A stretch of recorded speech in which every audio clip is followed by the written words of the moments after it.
Nang makita ang kanyang boss na lihim niyang minamahal sa loob ng 4 na taon na lumitaw sa elevator, agad na labis na natuwa si Odoori. Lihim siyang nangako sa kanyang sarili na sasamantalahin ang magandang pagkakataong ito, kaya sumunod siya kay Han Jon-hyuk sa underground parking lot. Nang makita si Han Jon-hyuk na akmang aalis na, dali-dali siyang nagsabi na ipinama-maintenance niya ang kanyang sasakyan kahapon at gustong makisakay sa sasakyan ni Han Jon-hyuk para ma-enjoy ang upuan sa tabi niya. Pero hindi inaasahan ni Odoori na sasabihan siya ni Han Jon-hyuk na magmaneho. Ngunit masyadong maiksi ang kanyang mga binti kaya hindi niya maabot ang preno at gas pedal. Tumingin siya sa mahabang mga binti ni Han Jon-hyuk at napilitang ayusin ang upuan. Nang makita ito, mabilis na lumapit si Han Jon-hyuk upang tumulong. Biglang nagkalapit ang dalawa na nagpamula sa mukha at nagpabilis sa tibok ng puso ni Odoori. Dahil sa takot na baka may mapansin si Han Jon-hyuk, dali-dali si Odoori na umalis. Ngunit pagkatapos lang ng ilang sandali, nakita niya si Assistant Kao na nakatingin sa kanyang sasakyan. Ayaw niyang matuklasan ito ni Han Jon-hyuk, kaya patuloy siyang nakatingin sa rearview mirror, muntik nang bumangga sa pader. Buti na lang at agad siyang binigyan ni Han Jon-hyuk ng babala. Ngunit pagkatapos umuwi, nag-alala si Odoori. Nakita ni Assistant Kao ang kanyang sasakyan at kung i-report ito ni Assistant Kao kay Han Jon-hyuk, magkakaroon siya ng problema. Kaya, maaga kinabukasan, nagdala siya ng almusal para kay Assistant Kao. Nalito si Assistant Kao at nagtanong, bakit mo ako dinalhan ng almusal? Agad na naunawaan ni Assistant Kao ang ibig sabihin ni Odoori. Ngunit bago pa man umalis si Odoori, biglang lumitaw si Han Jon-hyuk. Nang malaman ni Han Jon-hyuk na dinalhan ni Odoori ng almusal si Assistant Kao, nakaramdam siya ng pagkainis. Dali-daling inalok ni Assistant Kao si Han Jon-hyuk ng almusal. Ngunit agad itong tinanggihan ni Han Jon-hyuk. Ngunit pagbalik niya sa opisina, nakita niya ang post ni Odoori na nagsasabing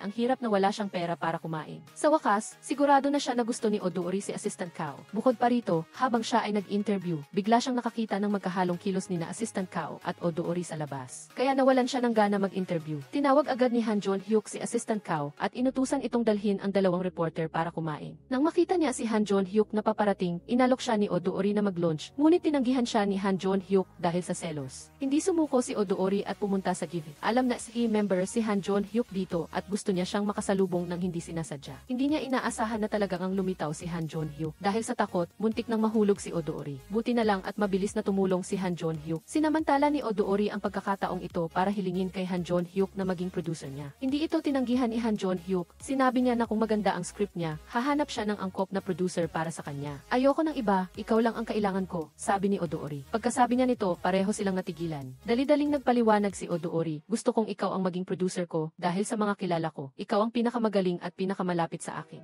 Ayokong mag-arrange ka ng ibang tao para sa akin, sabi ni Odoori. Mukhang hindi narinig ni Han Jon-hyuk ang gusto niyang sabihin, kaya agad siyang tumanggi. Kinailangan ni Odoori na magmakaawa sa kanya, ngunit tinanggihan pa rin siya. Ang damdamin niya ay naibahagi niya lamang sa kanyang matalik na kaibigan. Sinabi ng kanyang matalik na kaibigan, kung gusto mo siya, bakit hindi ka magtapat? Naisip ni Odoori na hindi pa ito ang tamang oras at maghihintay siya hanggang gusto na siya nito. Samantala, tinukso si Han Jon-hyuk ni Chiho, Shendong, 30 taong gulang ka na pero wala ka pa ring girlfriend. Hindi mo naman siguro balak maging single habang buhay? Nag-aalala rin ang nanay ni Han Jon-hyuk, napakalaki na ng anak ko pero single pa rin. Sinabi ni Dingding, kapatid na babae, sa kanyang nanay na huwag mag-alala, may nagkakagusto na sa kuya ko, hindi lang niya pa nakuha. Nang marinig ito ng nanay niya, naging interesado siya kung sino ang babaeng iyon. Hindi pa nakikita ni Dingding ang babae, kaya humingi siya ng tulong kay Shendong na kunin ang litrato ng babaeng kasama ni Han Jon-hyuk ngayon. Agad na nagpadala si Shendong ng 2 litrato. Ngunit dahil sa mahinang signal, nagkunwari siyang pupunta sa banyo at umalis para maghanap ng magandang signal. Nagpadala siya muli ng mga litrato. Tamang-tama namang dumating ang nanay ni Dingding, kaya dali-daling ipinakita ni Dingding ang mga litrato. Ang una ay ang babaeng gusto ng kanyang kuya, at ang pangalawa ay ang matalik na kaibigan nito. Sa tingin ng nanay niya, napakaganda ng babaeng ito. Pero hindi niya alam na dahil sa masamang signal, napagkamala nilang dalawa ang isa't isa. Nang tiningnan ni Dingding ng mabuti, parang nakita na niya ang babaeng ito sa isang lugar. Kaninang hapon, pumunta siya sa isang tindahan para bumili ng damit. Ang babaeng nag-endorso ng damit ay siyang babaeng iyon, at napakahusay niya magsalita, kaya nakabili siya ng maraming damit. Agad siyang tumawag sa kanyang kuya, "Kuya, nakilala ko si Omal Suon na gusto mo kahapon." Bantay siya ng tindahan para sa kaibigan niya. "Sigurado ka bang si Omal Suon ang nakita mo?" tanong ni Han Jon-hyuk. "Naman, nakita ko pa nga ang post niya sa social media tungkol sa isang lalaking walang mukha. Pwede mong tingnan." Nag-comment pa nga ako. Pagkatapos niyang ibaba ang tawag, binuksan ni Han Jon-hyuk ang social media profile ng kanyang kapatid. Hindi ba ito si Odoori? Paano na yung sinabi niyang lihim siyang nagmamahal sa boss niya sa loob ng maraming taon pagkatapos niyang makita ito sa elevator? "Odoori, sinamantala mo ang pagkakataon na makita ang iyong boss sa elevator at lihim na minamahal siya sa loob ng maraming taon at ngayon ay sinasamantala mo ang pagkakataon na ito. Maaari mo bang hayaan akong makisakay sa iyong sasakyan? Ang sasakyan ko ay nasa maintenance. Pag-iisipan ni Odoori na hilingin kay Assistant Kao na tulungan siyang itago ang kanyang kasinungalingan. Sinasabi na noong una ay nagsinungaling siya, ngunit sa pagkakataong ito ay baka totoo na. Hindi niya inaasahan na mali ang pagkaunawa ng tangang ito at inilabas pa ang tungkol sa unang kasinungalingan. Sa pagkakataong ito, naunawaan ni Han Jon-hyuk ang lahat. Nang mabunyag ang kanyang kasinungalingan, hindi alam ni Odoori kung paano haharapin si Han Jon-hyuk. Sobra siyang nag-alala na hindi niya napansin na nakarating na ang elevator. Hindi inaasahan ni Odoori na mag-aalok si Han Jon-hyuk na magmaneho. Sa wakas, nakaupo na siya sa tabi ni Han Jon-hyuk na ikinagulat nito. Hindi niya maalis ang kanyang mga mata kay Odoori. Sinamantala rin ni Odoori ang pagkakataon na magkasama sila para banggitin muli ang tungkol sa adaptation ng script ng proyekto. Muli itong tinanggihan ni Han Jon-hyuk dahil sa sobrang daming fantasy elements. Ang adaptation ay nangangailangan ng teknikal na kakayahan, profesionalismo at maraming karanasan. Pag-uwi niya, hindi pinanghinaan ng loob si Odoori. Agad siyang tumawag sa editor-in-chief na humihiling na pumunta sa set ng pelikulang White Dew, Not Frost para matuto at makakuha ng karanasan. Kinabukasan, nagdala siya ng almusal sa kumpanya. Agad na ininom ni Assistant Kao ang kanyang tsaan nang makita siya at pagkatapos ay tumakas siya sa takot. Ngunit naharang siya ni Odoori. Pinaupo niya si Assistant Kao sa tabi niya at sinabing, "Bakit mo ako ipinagkanulo kahapon? Hindi ka ba nakonsensya?" Ito ay dahil kahapon sa elevator, tinanong siya ni Han Jon-hyuk tungkol sa pagpapadala ng almusal. "Wala kaming relasyon," sabi ni Assistant Kao. Nang marinig ito, nakaramdam ng ginhawa si Han Jon-hyuk. Pagkatapos mag-imbestiga, nagkaroon si Odoori ng mga katanungan.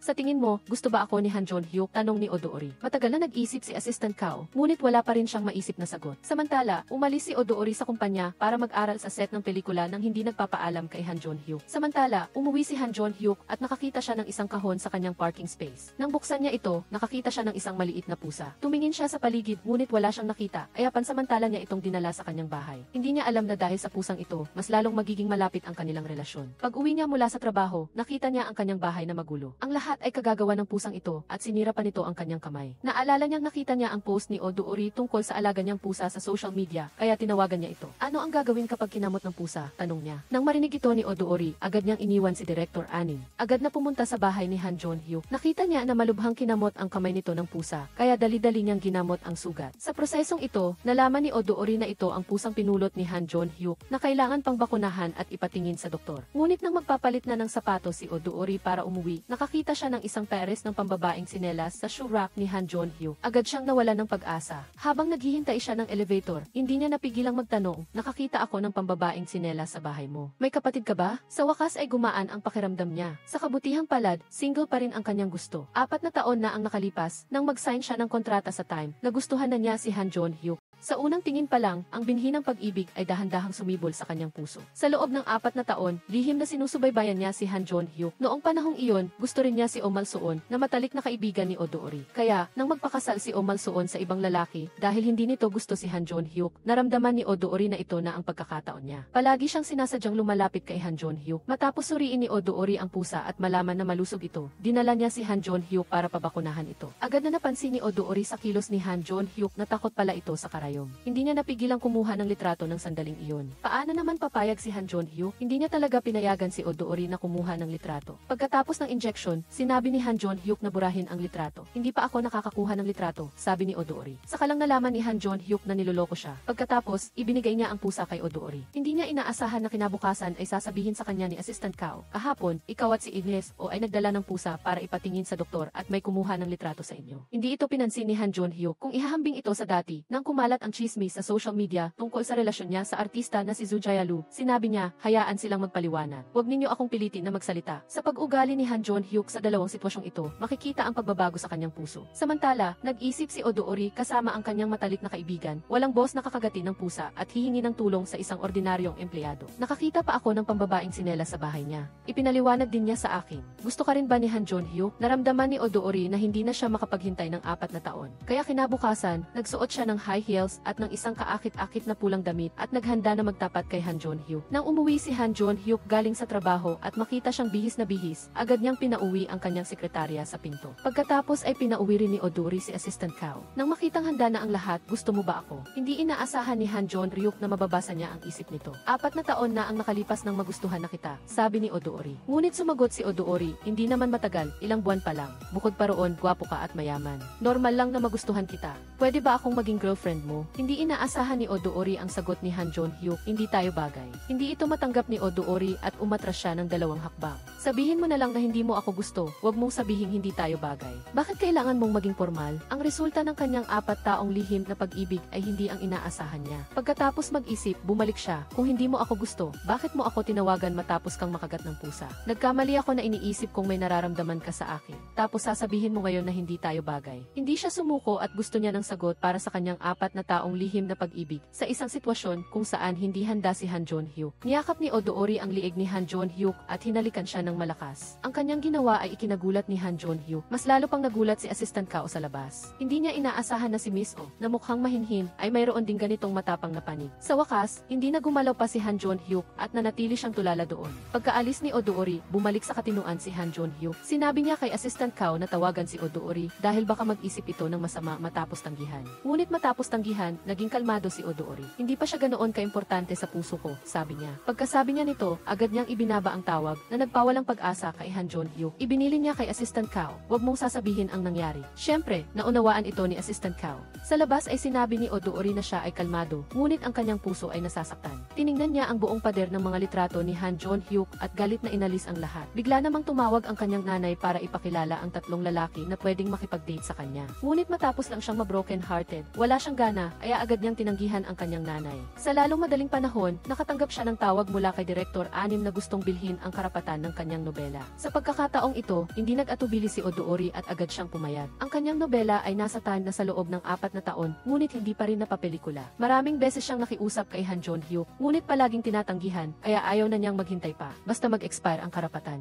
Agad na pipirmahan ang kontrata kay Direktor Anim. Pagkatapos tanggihan si Odoori, hindi rin gumaan ang pakiramdam ni Han Jon-hyuk. Araw-araw, umiinom siya para makalimutan ang kanyang problema at palagi siyang sinusubaybayan ang social media ni Odoori. Ang kanyang mga kilos ay napansin ni Direktor Anim. May nararamdaman ka sa kanya, pero bakit mo tinanggihan ang kanyang pagtatapat? Kakakilala mo lang ba sa kanya? Tinapatan ka na niya, pero gusto mo pang malaman ang dahilan kung bakit kanya gusto. May oras na pagsisisihan mo ito, sabi ni Direktor Anim. Sa katunayan, nagsisi na si Han Jon-hyuk simula nang umalis si Odoori. Kinabukasan, sa opisina, inutusan niya si Assistant Kao na mag-ayos ng biyahe patungo sa set ng White Dew, Not Frost. Sa labas, nagkunwari siyang bumibisita sa set. Ngunit ang totoo, gusto niyang makita si Odoori. Naramdaman ni Odoori na ito na ang pagkakataon niya para maghiganti. Agad na nakipag-usap si Odoori kay Direktor Anim tungkol sa nilalaman ng script gamit ang mga matatalinhagang salita para pagsabihan si Han Jon-hyuk sa pamamagitan ng mga karakter sa pelikula. Alam ni Han Jon-hyuk na siya ang pinupunto, ngunit hindi siya makasagot. Sa wakas, medyo gumaan na ang galit ni Odoori. Pagkatapos, sinabi niya ang lahat sa kanyang matalik na kaibigan.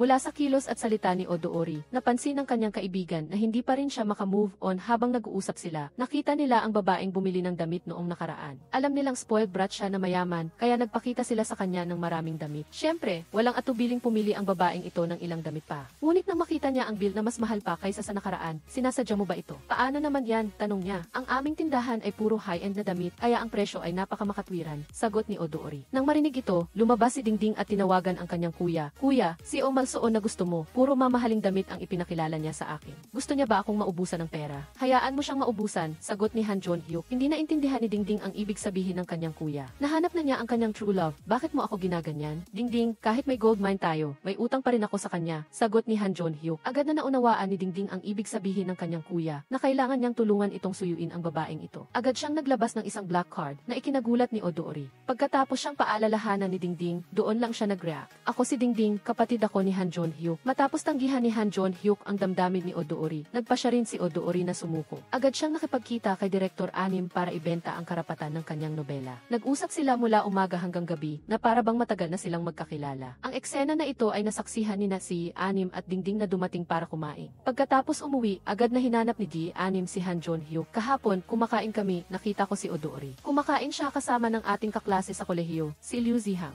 Ang mga salita nito ay nagpaalala kay Han Jon-hyuk sa report ni Assistant Kao. Odoori, hindi na siya magre-renew ng kontrata sa atin. Nang marinig ito ni Han Jon-hyuk, agad niyang ipinatawag si Odoori. Agad namang sinabi ni Assistant Kao, nahanap na niya ang boss para magpelikula. pelikula. Pag-iisipan niyang si Liu Zihang ito. Sa kolehiyo, magkaaway sila. Sa pagkakataong ito, nakahanap talaga siya ng kalaban. Di nagtagal, nag-post si Odoori na pagkatapos mag-expire ang karapatan ng nobela, si Ying Liu ang magpapelikula sa sequel. Sa pagkakataong ito, nagkagulo ang buong kumpanya. Naghulaan ang lahat kung sino si Ying Liu. Pagkatapos ng meeting, tinawag ni Han Jong-hyuk si Odoori sa kanyang opisina. Sa totoo lang, pagkatapos niyang tanggihan ang damdamin ni Odoori, agad siyang nagsisi. Gusto niyang makipag-usap sa kanya tungkol sa pag-renew ng kontrata. Ito lang ang tanging paraan para manatili si Odoori sa tabi niya. Ngunit buong buo siyang tinanggihan ni Odoori. Ang karapatan ay akin. Maaari ko itong ibenta sa kahit sinong gusto ko. At kailangan ko ng pera. Alam mo na yon, bakit mo pa tinatanong? Tumayo si Odoori para umalis, ngunit tinawag siya ni Han Jong-hyuk. Kahit kanino mo ibenta ang karapatan, mas mahal pa rin sa zero ang presyo, sabi niya. Ang kanyang mga salita ay nagpalamig sa puso ni Han Jong-hyuk. Agad niyang inutusan si Assistant Kao na alamin kung kanino ibinenta ni Odoori ang karapatan ng kanyang nobela. Sinabi ni Assistant Kao sa kanya, parang ibinenta niya ito sa isang taong ang pangalan ay nagsisimula sa Liu. Kahapon ay nag-post pa nga ito sa social media. Agad na alam ni Han Jong-hyuk kung sino ito. Naramdaman niya na kung wala siyang gagawin, lalo pang lalayo sa kanya si Odoori. Dagdag pa rito, nang kumain siya kasama si Assistant Zhu, nakita niyang kumakain si Odoori at Director Anim. Agad silang nag-away. Naunang magsalita si Director Anim, ang karapatan ng nobela ni Odoori ay malapit nang mapasa akin. Nakita ni Odoori na malapit na silang mag-away, kaya dali-dali siyang umalis at sinabing mayroon pa siyang gagawin. Nakakalungkot na para kay Odoori, wala si Han Jong-hyuk. Hindi niya ito pinansin. Bukod pa rito, ang aroganting pag-ugali ni Director Anim ay nagpadismaya kay Han Jong-hyuk na hindi na siya makakain. Ibinuhos niya ang kanyang galit kay Assistant Kao. Una, sinabi niya na hindi niya agad na ipadala ang dokumento. At sa susunod na buwan, hindi niya ibibigay ang overtime pay nito. Pagkatapos, sinabi niya na hindi maganda ang ginawa niyang gift box. Ibawas din ang kanyang overtime pay sa susunod na buwan. Akala niya tapos na yun? Sinabi pa ni Han Jong-hyuk na lanta na ang mga halaman sa opisina. Sa mata ni Assistant Kao, dilaw lang ang mga dahon. Sabi ni Han Jong-hyuk, bumaba ang iyong work attitude at work standards. Ibinawas niya ang lahat ng overtime pay nito para sa susunod na quarter. Sa pagkakataong ito, naawa si Assistant Kao. Habang nagtitiis siya, lumapit si Odoori sa kanya. Hindi lang siya aalis sa kasalukuyang project group, kundi magre-resign din siya. Nang marinig ito ni Han Jong-hyuk, nag-alala at nagalit siya. Siguradong magre-resign si Odoori para hanapin si Director Anim. Ano mang sabihin niya, hindi ako papayag, sabi ni Han Jong-hyuk. Sa tingin ko, hindi ka rin naman masaya, sabi ni Odoori, na lubhang nakasakit sa kanya.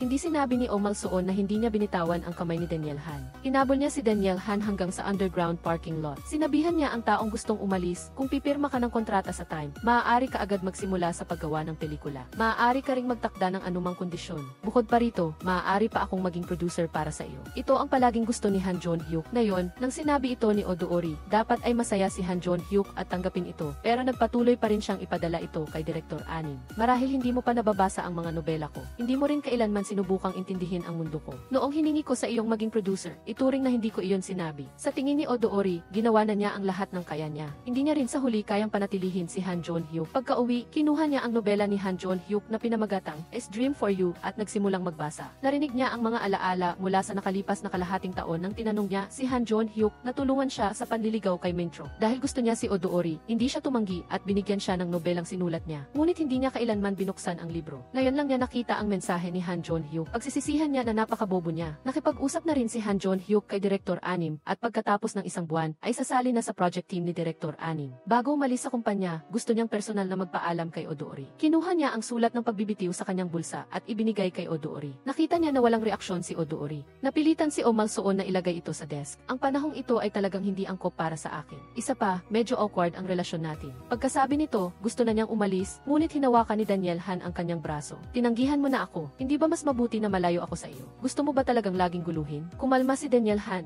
Tinanggihan na niya ang tao, ngunit gusto pa rin niyang manatili siya sa kanyang tabi. Ayaw ni Han Jong-hyuk na ganoon at gusto niyang makawala sa kanyang kamay, ngunit hinila siya ni Daniel Han sa kanyang busy. Sa pangkalahatan, ayaw niyang umalis si Han Jong-hyuk hanggang sa pinaalalahanan siya ni Han Jong-hyuk, nasasaktan ako. Binitawan siya ni Daniel Han. Sabi mo, gusto mo ako, ngunit sa loob ng wala pang kalahating buwan, kaya mo na akong sukuan. Nang makita na hindi na maaring maayos ang mga bagay, masakit sa loob na binitawan ni Daniel Han ang kamay ni Han Jong-hyuk para makaalis siya. Umalis din si Han Jong-hyuk nang walang pag-aalinlangan. Iniwan niya si Daniel Han na may malalim na pagsisisi. Bakit ko tinanggihan ang pag-amin ni Han Jong-hyuk sa una? Ngayon, huli na para ayusin ito. Pag-uwi niya, kaunti lang ang nakain niya at kinulit siya ng kanyang ina na maghanap ng girlfriend. Malapit ka ng magnegatibo 30. Ano man ang mangyari ngayong taon, dapat magdala ka ng girlfriend para makita ni nanay. nanay. Sabi ni Dingding, huwag kang mag-alala, nanay. May gusto na ang kuya sa isang babae. Bukod pa, nakita na ni nanay ang larawan niya. Natuwa ang kanyang ina pagkatapos niyang marinig iyon. Pilit niya talagang gustong imbitahin ni Daniel Han ang babae sa bahay. Hindi pa tapos ang bagay na ito, kaya para maiwasan na magtanong pa ang kanyang ina, mabilis siyang nagsabi na busog na siya at umalis.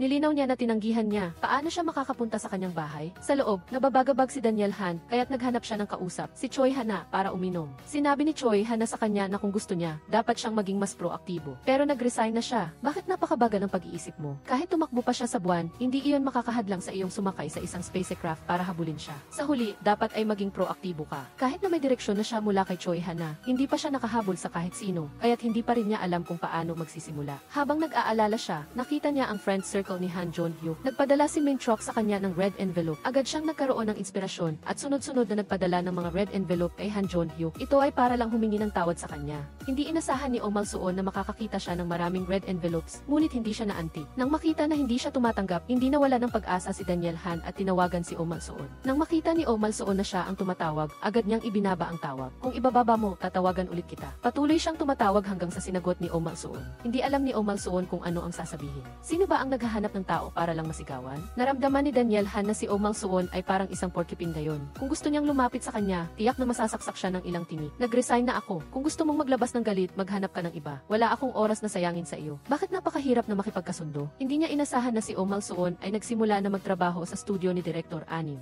Kahit gaano pa siya magsumikap, hindi niya siya kayang panatilihin. Para mas makasalamuha pa si Oh Mal-suon, nagpa siya si Daniel Han na mamuhunan sa nobela ni Oh Mal-suon, Dream for You. Nang malaman ni Oh Mal-suon ang balitang ito, hindi niya talaga maintindihan kung ano ang ibig sabihin ni Daniel Han. Agad niyang hinanap si Daniel Han. Dati, noong ang aking mga nobela ay nasa Time, hindi ka interesado na paunlarin ang mga ito. Kaya naaalis na ako, gusto mong mamuhunan sa amin? Ano ba talaga ang ibig sabihin mo? Hindi ba gusto mo ang pera ko? Naging awkward ang kapaligiran. Salamat na lamang at dumating si Direktor Anim at sinira ang sitwasyon. Ngayon na gusto na nilang mag-cooperate, hindi maiiwasan na kumain sila ng sabay-sabay. Para mapalugod si Oh Mal-suon.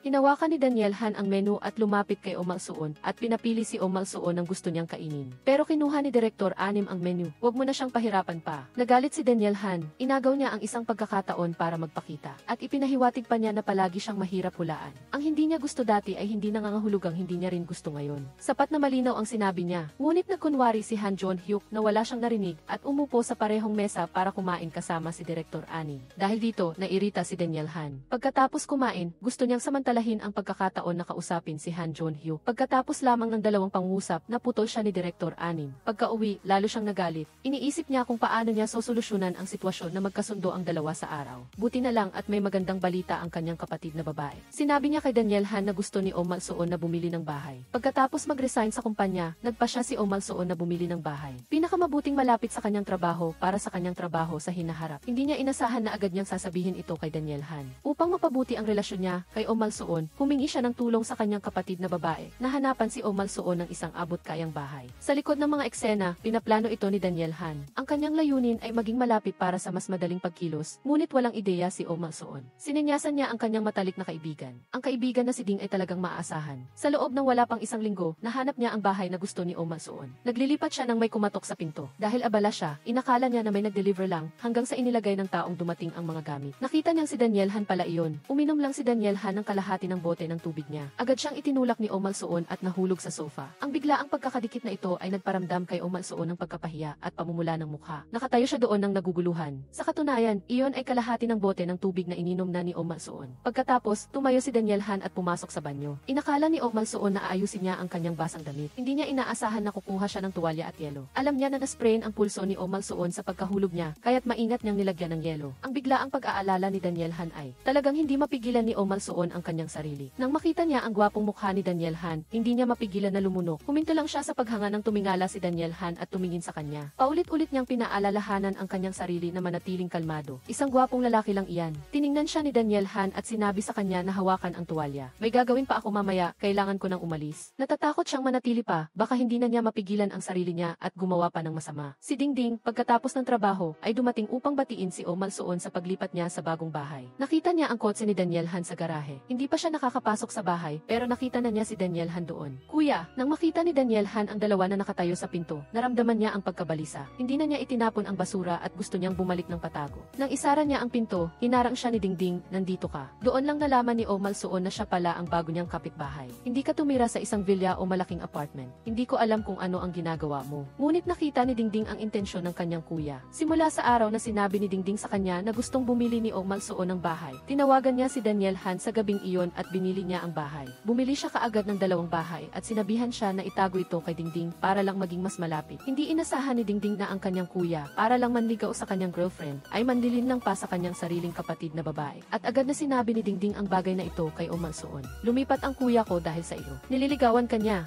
Ngunit hindi ito pinansin ni Oh Malsuon. Hindi rin niya inimbitahan si Daniel Han sa kanyang housewarming party. Masaya silang nagdiwang at mag-isa lang siya. Hindi man lang masarap ang steak na kinakain niya. Malungkot siyang humawak ng isang cactus. Hindi niya nakalimutan na I-like ang post ni Oh Malsuon sa social media. Plinano niyang hanapin si Oh Malsuon para kausapin siya pagkatapos nilang kumain at umalis. Hindi niya inaasahan na masyadong marami ang nainom ng kanyang kapatid na babae at ayaw umalis. Sinadya pa niyang tanungin siya kung nililigawan ba niya si Oh Malsuon. Hindi na itinanggi ni Daniel Han. Parang hindi ako gusto ni Oh Malsuon. Ang isang pangungusap ay tumama sa kahinaan ni Daniel Han. Bakit naman ganyan ang aking kapatid na babae? Sa huli, pinapaalis niya ang kanyang kapatid na babae sa bahay. Pagkatapos umalis ng kanyang kapatid na babae, kumatok siya sa pinto ni Oh Malsuon at naghintay ng matagal ng walang reaksyon. Kaya tinawagan niya si Oh Malsuon. May gusto akong sabihin, buksan mo ang pinto. Hindi ako papasok. Ngunit sa paningin ni Oh Malsuon, hindi lang siya minsan sinaktan ni Daniel Han. Noong panahong iyon, malalim na nasugatan ang kanyang puso. Para humingi ng tawad, maagang nagising si Daniel Han at naghanda ng agahan. Nagluto siya ng mga pritong itlog, isa-isa. Ngunit hindi maganda ang hugis. Pagkatapos, tinawagan niya si Assistant Cow at sinabi sa kanya na huwag magdala ng agahan ngayon. Naghanda na ako para sa iyo. Naguluhan si Assistant Cow. Pagkatapos niyang lutuin ang mga itlog, sumilip si Daniel Han sa siwang ng pinto para lang aksidenteng makita si Oh Malsuon. Nang marinig niya ang tunog ng pagbukas ng pinto, inayos niya ang kanyang damit at mabilis na binuksan ang pinto. Napakagandang pagkakataon, ngunit hindi siya pinansin ni Oh Malsuon. Hindi siya nawala ng pag-asa. Sinundan siya ni Daniel Han papasok sa elevator. Ibinigay niya ang agahan na siya mismo ang naghanda kay Oh Malsuon. Nang makita niya na tinanggap ni Oh Malsuon ang kanyang agahan, hindi na nahiya si Daniel Han at diretsahan na sinabi na gusto niya siyang ligawan. Sa pagkakataong ito, ako naman ang magsasabi. Hindi makapaniwala si Oh Malsuon. Dati, sinabi mo sa akin na hindi tayo bagay. Ngunit ano ang ibig mong sabihin ngayon? Hindi ba ako maaaring magsisi? Hindi na antig si Oh Malsuon. Hindi ako isang tao na basta na lang mong tatawagin o papaalisin. Walang sinuman ang nagbigay ng dangal kay Daniel Han. Pagkatapos noon, nang dumalo siya sa party ni Shen Fei, narinig niya mula kay Dingding na ang kanyang kuya ay may antas ng gusto. Kung gusto niya ang isang artista, gusto niya ito sa 5 puntos. Kung 6 na puntos, handa na siyang kumilos. Lalo pang hindi naging komportable si Oh Malsuon pagkatapos niyang marinig iyon. Ang kuya ko ay may gusto kay Mintrok nang hindi bababa sa 6 na puntos. Ako ay isang backup na plano lamang. Habang mas iniisip niya ito, mas lalo siyang naaawa sa sarili. Mas marami siyang nainom at umiyak mag-isa sa pasilyo. Sa kabilang banda, nakatanggap si Daniel Han ng tawag. Sina Oh Malsuon at Dingding ay masyadong marami nang nainom sa bar. Nang dumating siya, nakita niya ang kanyang asawa at kapatid na babae na parehong nalasing.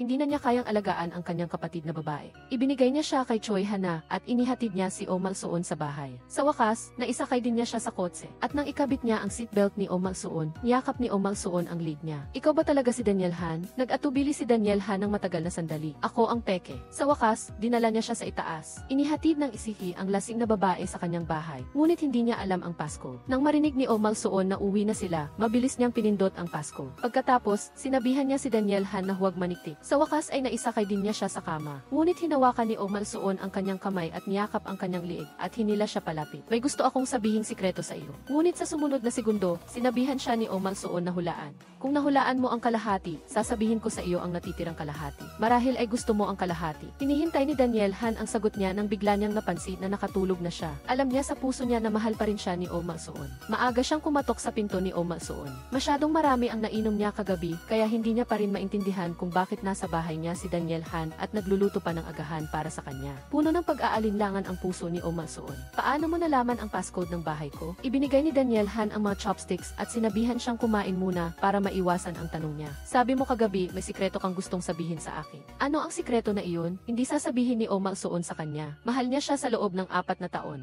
Kinuha ni Daniel Han ang pagkakataong ito para magpaliwanag. Dati, nanligaw ako kay Mintrok dahil gusto ng pamilya ko na maghanap ako ng girlfriend. Nagkataon lang na naisip ni Hawk Tandong na bagay bagay kami at ipinakilala niya ako. Ang totoo, hindi ko siya gusto. Hindi rin ako nasaktan nang magpakasal siya. Sa kabaligtaran, noong umalis ka sa akin at pumunta sa iba, hindi ako naging komportable. Hindi maintindihan ni Oh Malsuon kung bakit bigla siyang nagsasalita tungkol dito. Tiniyak din ni Daniel Han sa kanya na isa hinaharap kung may anumang hindi malinaw, liliwanagin ko ito sa iyo. Tinitiyak ko na walang bahid ng pagpapanggap. Dahil sa sinabi niya, hindi alam ni Oh Malsuon kung paano haharapin siya. Gusto niyang umalis na siya. Bago siya umalis, sinabihan siya ni Daniel Han.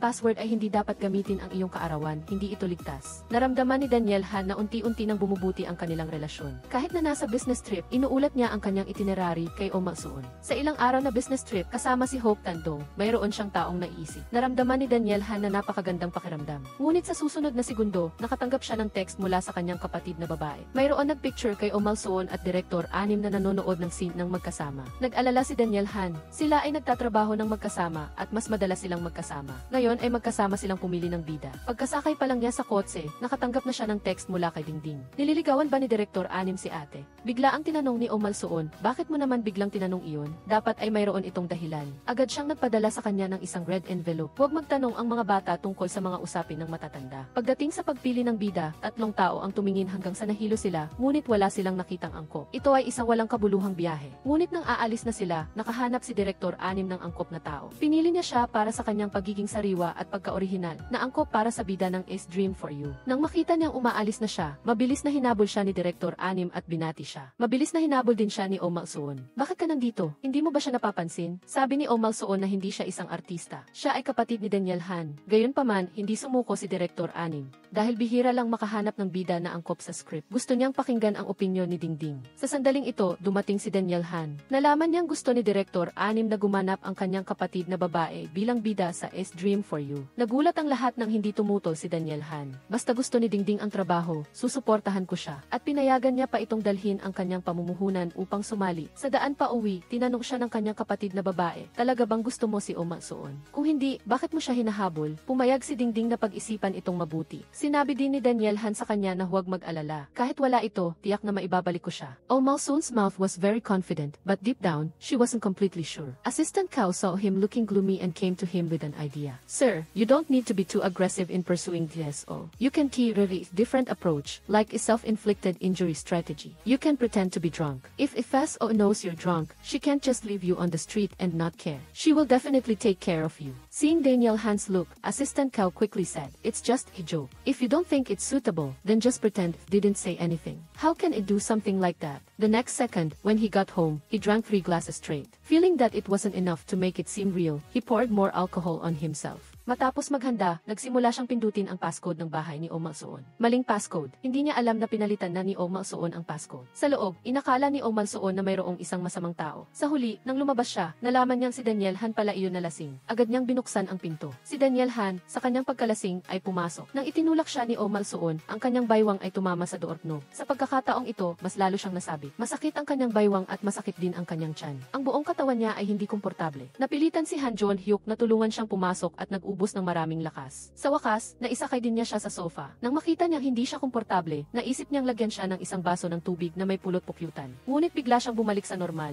Gising ka na ba? Agad siyang nagkunwari na nahihilo pa rin pagkatapos uminom ng tubig na may pulot-pukyutan. Tinanong siya ni Oh Malsuon kung maayos na siya. Ayos na, ihahatid na kita sa bahay. Nang marinig niya iyon, agad siyang humiga. Hindi pa rin ako komportable. Masakit na ang likod ko. Kailangan ko ang tulong mo sa pagmasahe. Naramdaman ni Oh Malsuon na siya ang may kasalanan kaya tinulungan niya siyang masahiin. Ngunit sinamantala ni Daniel Han ang sitwasyon. Masakit na rin ang tiyan ko. Nang minamasahe ni Oh Malsuon ang kanyang tiyan, sinamantala niya ang pagkakataong hawakan ang kamay ni Oh Malsuon. Sinabihan siya ni Oh Malsuon na bitawan siya. Nagkunwari siyang hindi niya naririnig. Sa wakas ay nagkaroon siya ng pagkakataon na ito. Kailangan niyang samantalahin ito. Sa huli, sinubukan ni Oh Malsuon na tanggalin ang kanyang kamay at gustong ihatid na siya sa bahay. Pagkatapos magpanggap na may sakit at hindi makakauwi, sinadya niyang mawala ng balanse. Bilang resulta, pareho silang nahulog sa sofa. Naghirap si Oh Malsuon na itulak siya palayo. Nang nakatulog na siya, tiningnan niya si Daniel Han. Ang kanyang mukha ay talagang napakagwapo. Hindi niya rin gusto na maistorbo pa siya. Kumuha siya ng kumot mula sa kanyang silid at kinumutan siya. Sa wakas, pinatay niya ang ilaw at nagpahinga. Pagkaalis ni Oh Malsuon, umupo agad si Daniel Han at inubos ang tubig sa baso sa mesa. Bakit mas nakakapagod ito kaysa sa tunay na pagkalasing? Dali-dali siyang naghanap ng tubig sa refrigerator. Ininom niya ang kalahati ng bote at natakot na mahuli kinabukasan. Nang makita niya ang tubig sa mesa, agad niyang pinuno ang kalahati ng bote. Sa huli, ibinalik niya ang tubig sa refrigerator. elevator. Tapos ibalik mo lahat ng hinawakan mo. Sa oras na ito, makakapagpahinga ka na ng may kapayapaan ng isip at bilang resulta, nagising siya at nakita si Odoori na nakaupo mismo sa harap niya. Pakiramdam pa rin ay medyo hindi komportable. Gusto niyang bigyan siya ni Odoori ng isang basong tubig, ngunit hindi niya inaasahan na kinuha ni Odoori ang isang unan at malakas na itinapon ito. Patuloy na magpanggap, kung ganoon ka kagaling umarte, magdebut ka bilang isang artista. Paano mo nalaman? Itinuro ni Odoori ang kamera sa bahay. Hindi niya inaasahan na mayroong hindi inaasahang pagtuklas. Ang isang kagalang-galang na si ay gagawa din ito. Gusto ni Han Jon-hyuk na ipaliwanag, ngunit hindi siya nakinig. Galit na pinalayas ni Odoori si Han Jon-hyuk sa bahay. Ang eksenang ito ay natuklasan ng kanyang kapatid na babae at nagtaka. Tinanong ko ang dalawa sa inyo kung anong nangyari. Bata, huwag kang makialam sa usapan ng mga matatanda. Isang pangungusap ang nakasakit sa kanya. Si Han Jon-hyuk ay pumunta sa trabaho ng maisigla at sinabi pa sa departamento ng pananalapi na bigyan ng bonus si Choi Hana. Ang galaw na ito ni Choi Hana ay talagang epektibo. Sa lalong madaling panahon ay nakatanggap din siya ng mensahe mula kay Oh Mal-soon. Matapos basahin ni Oh Mal-soon ang script ni Odoori, nagpa siya siyang pumayag na maging bida. Hindi inaasahan ni Han Jon-hyuk na ang isang panaginip ay makakakuha sa kanya ng isang script. Agad niyang sinabihan si Oh Mal-soon na mag-overtime para ipadala ito. Hindi niya pinainom si Oh Mal-soon ng isang lagok ng tubig at sa huli ay pinalayas pa siya sa bahay. Natatakot siyang istorbohin siya ng kanyang kapatid na babae habang binabasa ang script at natuklasan niya ang isang bahagi na tinanggal sa dulo ng script. Siya ay napaka-curious kung ano ang bahaging ito. Kaya kinabukasan, muli siyang nagbantay ng oras, sabay silang lumabas ni Odoori sa elevator. Hindi niya maiwasang magtanong, ano ba talaga ang binura mo sa script? Nag-sketch lang ako. Syempre si Odoori. Hindi sasabihin na direktang may kaugnayan ito sa kanya. Pinuri ni Han Jon-hyuk ang kanyang script na isinulat ng napakahusay, na kinilala ng taong gusto niya. Natural na bumuti ang pakiramdam ni Odoori bilang karagdagan. Pumayag si Oh Mal-soon na gumanap bilang bida sa pelikulang ito at personal na pumunta sa studio upang matuto mula kay Direktor Anim at pinuri rin ni Lolo Feng na napakahusay niyang naisulat ang script. Lahat ay umuunlad sa isang magandang direksyon. Ang isang panaginip na binigay mo ay maaaring simulan na ang pag-shoot kaagad. Ngunit sa gabing iyon, binigyan siya ni Oh Mal-soon ng masamang balita. May nag-aakusa sa kanya online na nagnakaw ng isang aklat na pinamagatang One Thought, Tatlo Lives. Noong una ay hindi pinansin ni Odoori. Ito ay ilang marketing accounts lang na nagdudulot ng gulo. Kinabukasan, nang dumating siya sa trabaho, nakita niya ang sikat na bituin na si Daniel Han na kinakapanayam na nagpapahiwatig din na ang kanyang nobela ay plagiarism. Sa oras na ito, napagtanto ni Odoori ang kalubhaan ng bagay. Mayroon ding problema si Han Jon-hyuk. Hindi sumang-ayon ang mga direktor na mamuhunan siya kay Odoori. Ang dahilan ay ang nobela ay hindi tugma sa direksyon ng kumpanya. Ang Timelight ay palaging gumagawa ng mga proyekto para sa mga lalaki at ang Ace Dream for You ay isang nobela para sa mga babae. Sa tamang sandali, dumating muli si Choi Hana upang magulat. Ang nobela ni Odoori ay pinaghihinala ang plagiarism. Tinitingnan ng mga kasamahan ang kanilang mga telepono at lalo silang hindi sumasang-ayon sa kanyang pamumuhunan. Sa oras na ito, wala na siyang nasa mood para mag-aral. Agad niyang sinabihan si Choi Hana na imbestigahan ang katotohanan sa likod nito. Ngunit sa oras na ito, ang pinakamahalaga sa kanya ay si Odoori. Gusto ng Siki na mag-isa kasama ang dalaga. Iniunat niya ang kanyang kamay upang harangan ang saradong pinto ng silid. Bago pa man makareact si Odoori, nakapasok na siya sa silid. Ang nobela ni Odoori ay handa na para sa shooting, ngunit inakusahan ito online ng plagiarism. At pinilit din itong alisin, ngunit walang magawa si Odoori. Alam ni Han Jon-hyuk na sigurado siyang napakasama ng pakiramdam ngayon. Personal na pumasok sa kusina upang magprito ng steak at ibinigay ang hiniwang steak kay Odoori. Sa oras na ito, hindi masaya si Oh Mal-soon, ngunit ano ang magagawa niya? Hindi pinansin ni Han Jon-hyuk si Oh Mal-soon. Nagpatuloy siyang pagsilbihan si Odoori, ganap na hindi pinansin ang kanyang kapatid na babae sa tabi niya. Pagkatapos kumain, inihatid pa ni Odoori si Han Jon-hyuk sa pinto. Sinabihan niya si Odoori na kumain at matulog ng maayos, at hindi kailangang mag-alala. Sa ibang mga bagay, siya ang bahala sa lahat. Sa totoo lang, ang pinakamahalaga kay Odoori ay siya pa rin. Ang mga salitang ito mula kay Han Jon-hyuk ay ang pinakamalaking suporta para sa kanya. Mabilis ding nakahanap si Choi Hana ng ebidensya. Ang lahat sa likod nito ay minanipula ni Ifizu ng Dajiang Pictures. Agad siyang hinanap ni Han Jon-hyuk at ipinahiwatig na mayroon na siyang sapat na ebidensya. Umasa siyang titigil na ito sa lalong madaling panahon. Sa pulong ng mga shareholder ng kumpanya, iginiit pa rin niya na mamuhunan sa proyektong ito. Kung magdudulot ito ng pagkalugi sa kumpanya sa hinaharap, agad akong magre-resign. Pagkatapos ng insidenteng ito, hindi na makapagtrabaho si Odoori ng may kapayapaan ng isip. Nang makita siya ni Direktor Anim na ganoon, nagpasya siyang bigyan siya ng ilang araw na bakasyon upang magbago ng mood. Ginamit din niya ang pagkakataong ito upang bisitahin ang kanyang mga magulang. Ngunit pagkatapos lamang ng isang araw sa bahay, natanggap niya ang isang tawag mula kay Oh Mal-soon sa umaga. Ang kapatid ko ay gumawa ng isang panunumpa sa kumpanya. Lumabas na si Han Jon-hyuk ay nagpost ng isang pahayag sa internet. Kung mayroon pa ring sinuman na sadyang magkakalat ng mga chismis, pananagutan sila sa batas. Sa oras na ito, wala nang mood si Odoori na manatili sa bahay. Agad na hinanap si Han Jon-hyuk at hinawakan ang kanyang kamay. Sa ganitong sitwasyon, bakit ka gumawa ng isang panunumpa? Ang desisyon na mamuhunan at ang paghabol ko sa iyo, ang dalawang bagay na ito ay walang direktang koneksyon. Naniniwala ako na ang proyektong ito ay makakatulong sa Timelight na kumita, kaya ginawa ko ito. Gusto kong makuha ang iyong sagot, ngunit hindi ko gagawin gagamitin ang ganitong paraan. Ang nobelang ito ay ang iyong dugo at pawis. Hindi ako gagawa ng isang pabigla-bigla na desisyon. Sa sandaling sinabi niya ito, na antig si Odoori. Ngayon, hindi lang ito ang kanyang sariling problema. Sasangkot din niya si Direktor Anim, at kahit nahahatakin si Han Jon-hyuk pababa, hindi siya maaaring magpatuloy na maging negatibo. Ginawa niyang mabigo ang lahat sa kanya. Mabilis ding nalaman ni Han Jon-hyuk na ang may akda ng 1,3 lives ay ang kanyang kaklase sa universidad na si Sun Jiping, kaya nagpa siya silang dalawa na magtulungan. Nag-post si Odoori ng isang pahayag sa Weibo. Pagkatapos ng 3 araw ay ilalathala niya ang manuskrito mula sa mga nakaraang taon. Sa sandaling inilabas ang pahayag na ito, agad itong naging trending sa oras na ito. Si Hizu ay nataranta, tinawag niya si Sun Jiping. Upang magtanong kung anong nangyari, sinabi niya kay si Hizu na huwag mag-alala, siguradong walang manuskrito si Odoori. Ang nobelang Ace Dream for You ay mayroon lamang isang manuskrito. Sa panahon ng klase sa universidad, hindi sinasadya na napunit ni Odoori ang manuskrito. At ang babaeng ito ang nakapulot nito, kaya siya ay napakasigurado. Sinabi ni Hizu sa kanya na ilathala muna ang manuskrito. Kung hindi, magiging malubha ang kahihinatnan. Umuwi ang babae at ipinadala ang manuskrito. Nang makita ito ni Odoori, agad na bumuti ang kanyang kalooban. Ang manuskritong ito ay sa kanya. Agad na pumunta ang dalawa kay Sun Jiping. Noong una ay hindi pa rin ito inaamin ng babaeng ito at iginiit na si Odoori ang nagnakaw. Kung maipapakita ko na sa akin ang manuskrito, ano ngayon? Agad na kinuha ni Odoori ang isang notebook at iginuhit ang isang simbolo na hindi niya maintindihan. Bakit mo ako binigyan ito? Tingnan mo, at ang resulta ay, ito ay pirma ni Odoori. At ang lahat ng mga manuskrito ay mayroong ganitong simbolo. Sa oras na ito, siya ay natigilan nang malaman niya na nabunyag ang kanyang ginawa. Agad siyang humingi ng tawad kay Odoori. Naguluhan lang ako sandali. Hindi ko naisip na plagiarism ito. Maaari ba nating ayusin ito ng pribado? Huwag mo akong idemanda. Ang sinumang gumagawa ng mali ay dapat magbayad. Sa wakas ay humupa na ang issue sa plagiarism. Si Han Jon-hyuk ay naging shareholder din ng proyekto at si Oh Mal-suon ay naging bida sa pelikulang ito. Ito ay isang masayang pagtatapos. Ang buong pamilya ay masayang kumakain ng hotpot ng sama-sama. Umiinom sila ng tubig sa halip na alak upang ipagdiwang nang ihatid si Odoori sa bahay. Iginiit ni Han Jon-hyuk na manatili sa kanyang bahay ng kalahating oras, ngunit masyado siyang nakakaabala sa kanyang pagsulat. Sa huli ay binigyan siya ni Odoori ng 20 minuto.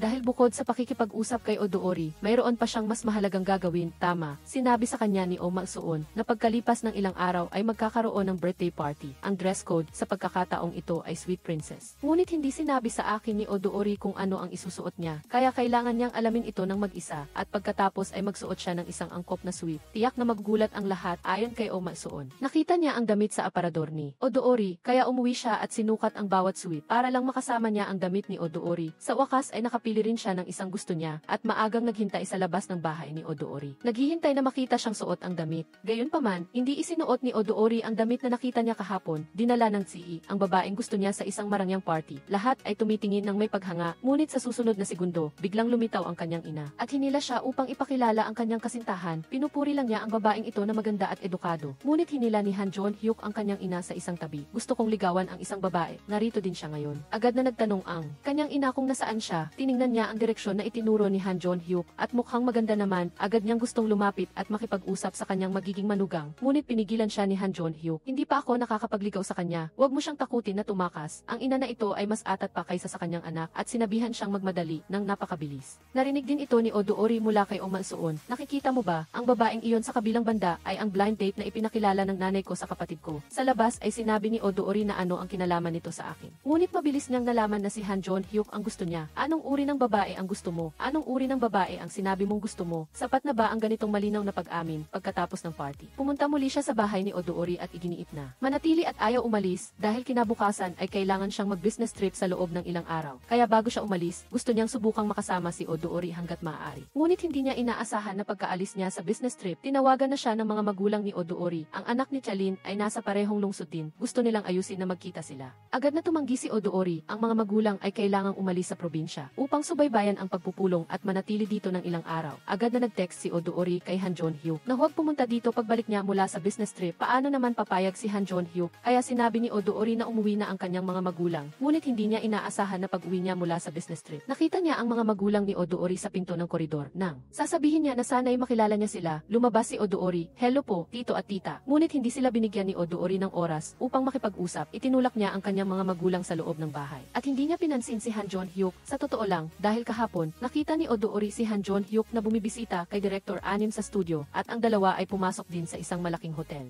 Si Daniel Han na ito ay laging hinahabol si Han Jon-hyuk mula pa noong kolehiyo, kaya siya ay napakagalit. Sinabi niya na pupunta siya sa business trip para magtrabaho. Ngunit hindi niya inaasahan na makikipagkita siya sa kanyang unang pag-ibig sa pagkakataong ito. Agad siyang pumayag sa blind date na inayos ng kanyang mga magulang, at maaga sa umaga ay nagtakda siya ng lugar para makipagkita sa kanyang blind date. Na narinig ni Choi Han na, bakit siya lang ang pinapayagan na manligaw sa iba? At ako ay hindi pinapayagan na mag-blind date. Si Choi Han na napapauwi na sana ay agad na bumalik upang hanapin si Han Jon-hyuk. Nakita ko si Odoori sa elevator. Mukhang may blind date siya. Sa pagkakataong ito, nagalit si Han Jon-hyuk. Paano niya ito mapipigilan? Si Odoori sa kanyang daan patungo sa blind date ay nakatanggap ng tawag mula kay Director Anim. Sinabihan siya na pumunta sa opisina upang pag-usapan ang script. Kailangan niyang kanselahin ang blind date. Ang trabaho pa rin ang pinakamahalaga. Bilang resulta, nang maupo si Odoori sa opisina, lumitaw si Han Jon-hyuk. Tinitingnan ang kanyang mayabang na mukha. Wala talaga siyang masamang masabi tungkol sa kaibigan niya. Walang masabi si Choi Han na, siya pa rin ang boss ko. Ngunit may paraan si Odoori upang harapin siya. Hindi mo kailangang makialam sa nilalaman na ito. Ang mga mamumuhunan ay hindi dapat magbigay ng opinyon. Ayaw umalis ni Han Jon-hyuk. Bumalik siya upang hanapin ang opinyon ni Director Anim. Ngunit hindi niya inaasahan na ang dalawa ay nakatutok lang sa pag-uusap tungkol sa script. At hindi siya pinansin, si Han Jon-hyuk ay walang magawa kundi umalis. Pagkatapos makipag-usap ni Odoori sa trabaho, umuwi na siya. Ang blind date ay may dalang bulaklak at hinatid siya. Lumabas na ipinadala ng kanyang ina ang address ni Odoori sa blind date. Ang kanyang anak na babae ay sa wakas ay pumayag na mag-blind date. Ayaw niyang palampasin ang pagkakataong ito. Bukod pa rito, ang blind date ay napakagalang na ihatid siya sa bahay. Si Odoori ay may hawak na bulaklak at naghanda na isara ang pinto. Ngunit hinarang ito ng isang kamay. Sa susunod na segundo, biglang lumitaw si Han Jon-hyuk. Nakita niya ang mga rosa sa kanyang kamay. Hindi ka ba pupunta sa blind date? Sadyang sinabi ni Odoori na ang lalaki ay napakagwapo. Sayang naman kung hindi mo siya makikilala. Sinabi ko sa kanya na sunduin ako sa studio. Pagkatapos ng trabaho, gusto nang pumasok ni Odoori sa bahay. Ngunit pinigilan siya, nililigawan kita. Paano ka makakapag-blind date? Bakit mo ako tinanggihan noon? Ngayon pinipigilan mo akong mag-blind date. Sasagot na sana si Han Jon-hyuk nang marinig ni Odoori ang kanyang mga magulang na umuwi. Agad niyang itinulak si Han Jon-hyuk sa silid. Pagdating kay Oh Mal-soon, mula nang maging bida siya, mapagkumbaba siyang natuto at medyo magaling din sa pag-arte. Kinilala din siya ng lahat. Ngunit nang umupo siya upang magpahinga,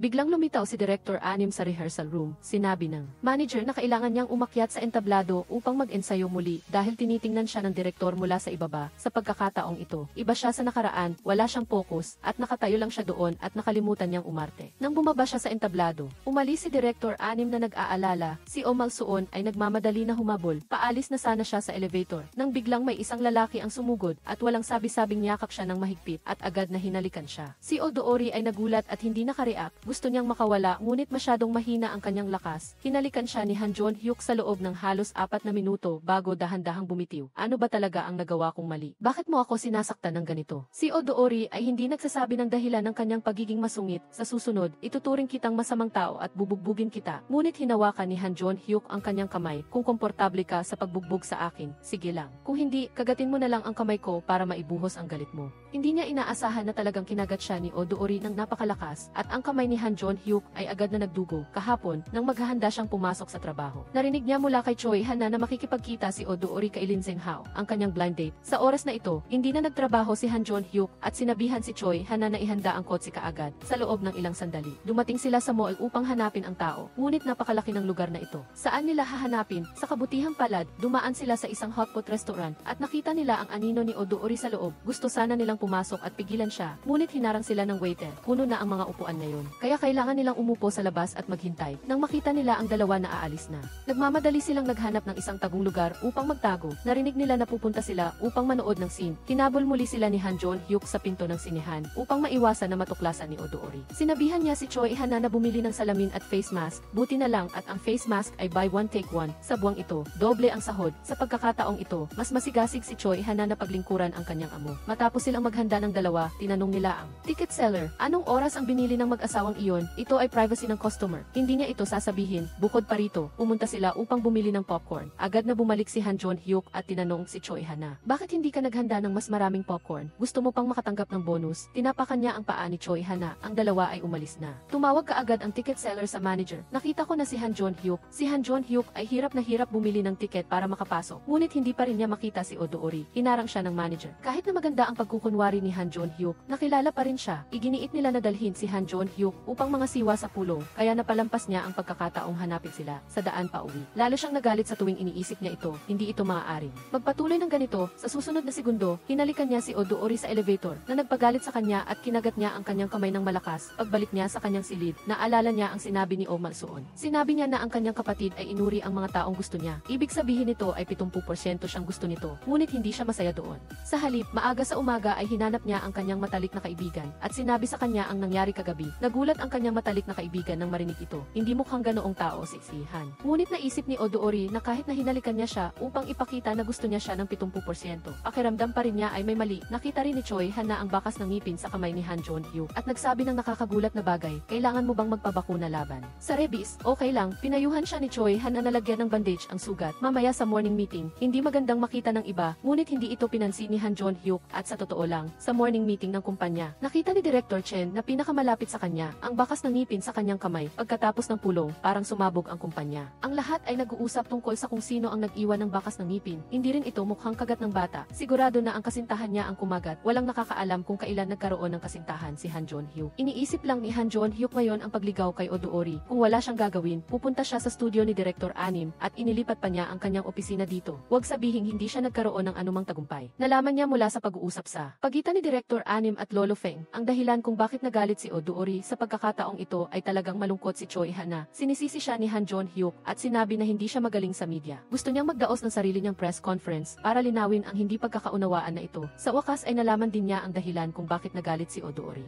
Pagkatapos ng trabaho, hinanap niya si Odoori. Nitong mga nakaraang araw ay nilalayuan siya nito dahil ba ito sa mga chismis sa pagitan nila ni Daniel Han. Ngunit hindi ito inamin ni Odoori at sinabi na masyado lang siyang nag-iisip. Hindi alam ni Han Jon-hyuk kung ano ang gagawin. Ang tanging paraan na lang ay ang gumamit ng isang agresibong diskarte. Ngunit hindi naghihintay ang oras para sa sinuman. Ang blind date ay hindi tumitigil. Ngayong araw ay niyaya niya si Odoori para maghapunan. Ang eksenang ito ay nakita ni Choi Hana. Ibinaba ni Han Jon-hyuk ang bintana ng kotse. Nakita niyang sila nga ang dalawa at binigyan pa siya ng bulaklak. Agad siyang nakaramdam ng selos. Agad siyang tumawag kay Odoori. "Bakit ka masyadong nag-aalala tungkol sa akin?" Pagkatapos niyang magsalita, ibinaba ni Odoori ang tawag. Hindi sumuko si Han Jon-hyuk. Naghihintay pa rin sa labas hanggang sa matapos ang dalawa sa pagkain. Panoorin si Daniel Han na ihatid si Choi Hana sa bahay. Si Han Jon-hyuk ay agad na sumunod. Gusto niyang harapin ang kanyang katipan. Kusang loob siyang nakipagkamay sa kanya. Sinasadyang ilantad ang mga marka ng kagat sa kanyang kamay. Idineklara ang kanyang pagmamay-ari sa harap mismo ng kanyang karibal sa pag-ibig. Pagkatapos, umakyat siya kasama si Han Jon-hyuk. Ganap na binabaliwala si Oh Mal-soon. Nang makarating sila sa taas, hindi niya mapigilang tanungin kung gusto niya si Odoori. Kahit si Odoori ay napagtanto na si Han Jon-hyuk ang gusto niya. Ngunit si Han Jon-hyuk ay walang intensyon na makasama siya. "Dati, gusto ko si Odoori. Ngunit simula nang tanggihan niya ang aking pag-amin, namatay na ang aking puso. Hindi ko inaasahan na babalik siya upang habulin ako. Hindi ko pa rin siya matanggap sa ngayon." Ipinahayag ni Odoori ang kanyang sinseridad sa isa pang pagkakataon. "Ngayon, gusto kong patayin ang aking sarili. Dati, sinabi ko na hindi tayo bagay. Ngayon, maghintay ka lang doon. Hindi mo kailangang gawin ang anuman. Ngayon, hahabulin kita." Bagaman hindi direktang nagpahayag ng saloobin si Choi Hana, hindi rin siya tumanggi. Gusto niyang tingnan ang susunod na kilos ni Odoori bago magdesisyon.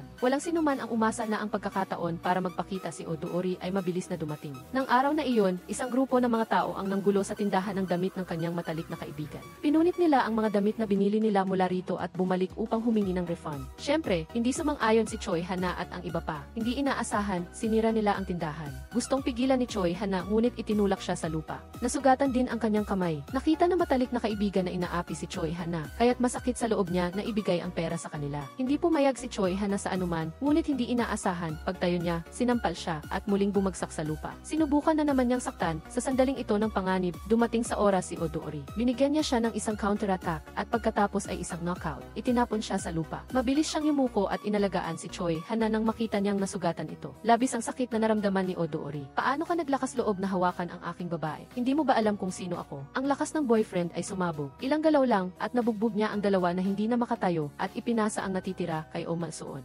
Pagkatapos ay yumuko siya at binuhat si Choi Hana at mabilis siyang dinala sa ospital. Okay na ngayon, nasugatan ang kamay kaya hindi na niya maisusulat ang script. Paano siya makakaligtaan ng ganitong pagkakataon na magpakita ng pagmamahal? Tutulungan ko si Choi Hana sa pagsulat ng script nang walang bayad. Sa isang pangungusap na walang bayad, labis na natuwa si Choi Hana. Tinitingnan niya ang nasugatang kamay ni Choi Hana. Tinatanong kung masakit pa rin ba ito nang tanggihan siya at kung masakit ba ang kanyang puso. Hindi ba't ito ay isang kalabisan na tanong? Sa oras na iyon, mas masakit ang puso kaysa ngayon. Iyan ay isang bagay na hindi magagamot ng gamot. Pagkatapos ng insidenteng ito, unti-unting lumambot ang kanilang damdamin. Kinabukasan, lahat na nakakaalam na nasugatan si Han Jon-hyuk ay bumisita, kabilang na ang direktor. Siya ay dumating at agad na nag-alala kay Choi Hana. Sinabihan siya na magpagaling ng mabuti at ang trabaho ay maaaring ipagpaliban ng kalahating buwan. Ang kanyang mga salita ay napansin din ni Oh Mal-soon. Bakit niya ba labis na inaalala si Han Jon-hyuk? Nang umalis ang direktor, dali-dali siyang sumunod. Hinihahabol mo ba si Choi Hana? Ang isang tanong na nakapagpabigla sa kanya. Sino ang nagsabi sa iyo? Siyempre, ako mismo ang nakapansin. Sa wakas ay nagkagusto ang aking kapatid sa isang tao at sisikapin mo ba siyang agawin? Sa wakas ay nagkagusto rin ako sa isang taong tulad niya. Ano ang dapat kong gawin? Nang makita ang kanyang kaibig-ibig na hitsura, hindi na siya inasar ng direktor. Gusto ko si Choi Hana, ngunit iba ito sa pagmamahal ng iyong kapatid. Si Oh Mal-soon ay hindi pa nagmahal at hindi pa rin niya naiintindihan ang ibig sabihin nito, ngunit nag-aalala talaga siya para sa kanyang kapatid. Pagkalabas sa ospital, hinanap agad ni Choi Hana. Ang kapatid ko ay napakabait sa iyo, bakit hindi mo pa rin tinatanggap ang kanyang damdamin? Sinabi ni Han Jon-hyuk ang tungkol sa pag-amin niya kay Oh Do-ri. Sinabi niyang hindi sila bagay at agad na tinanggihan.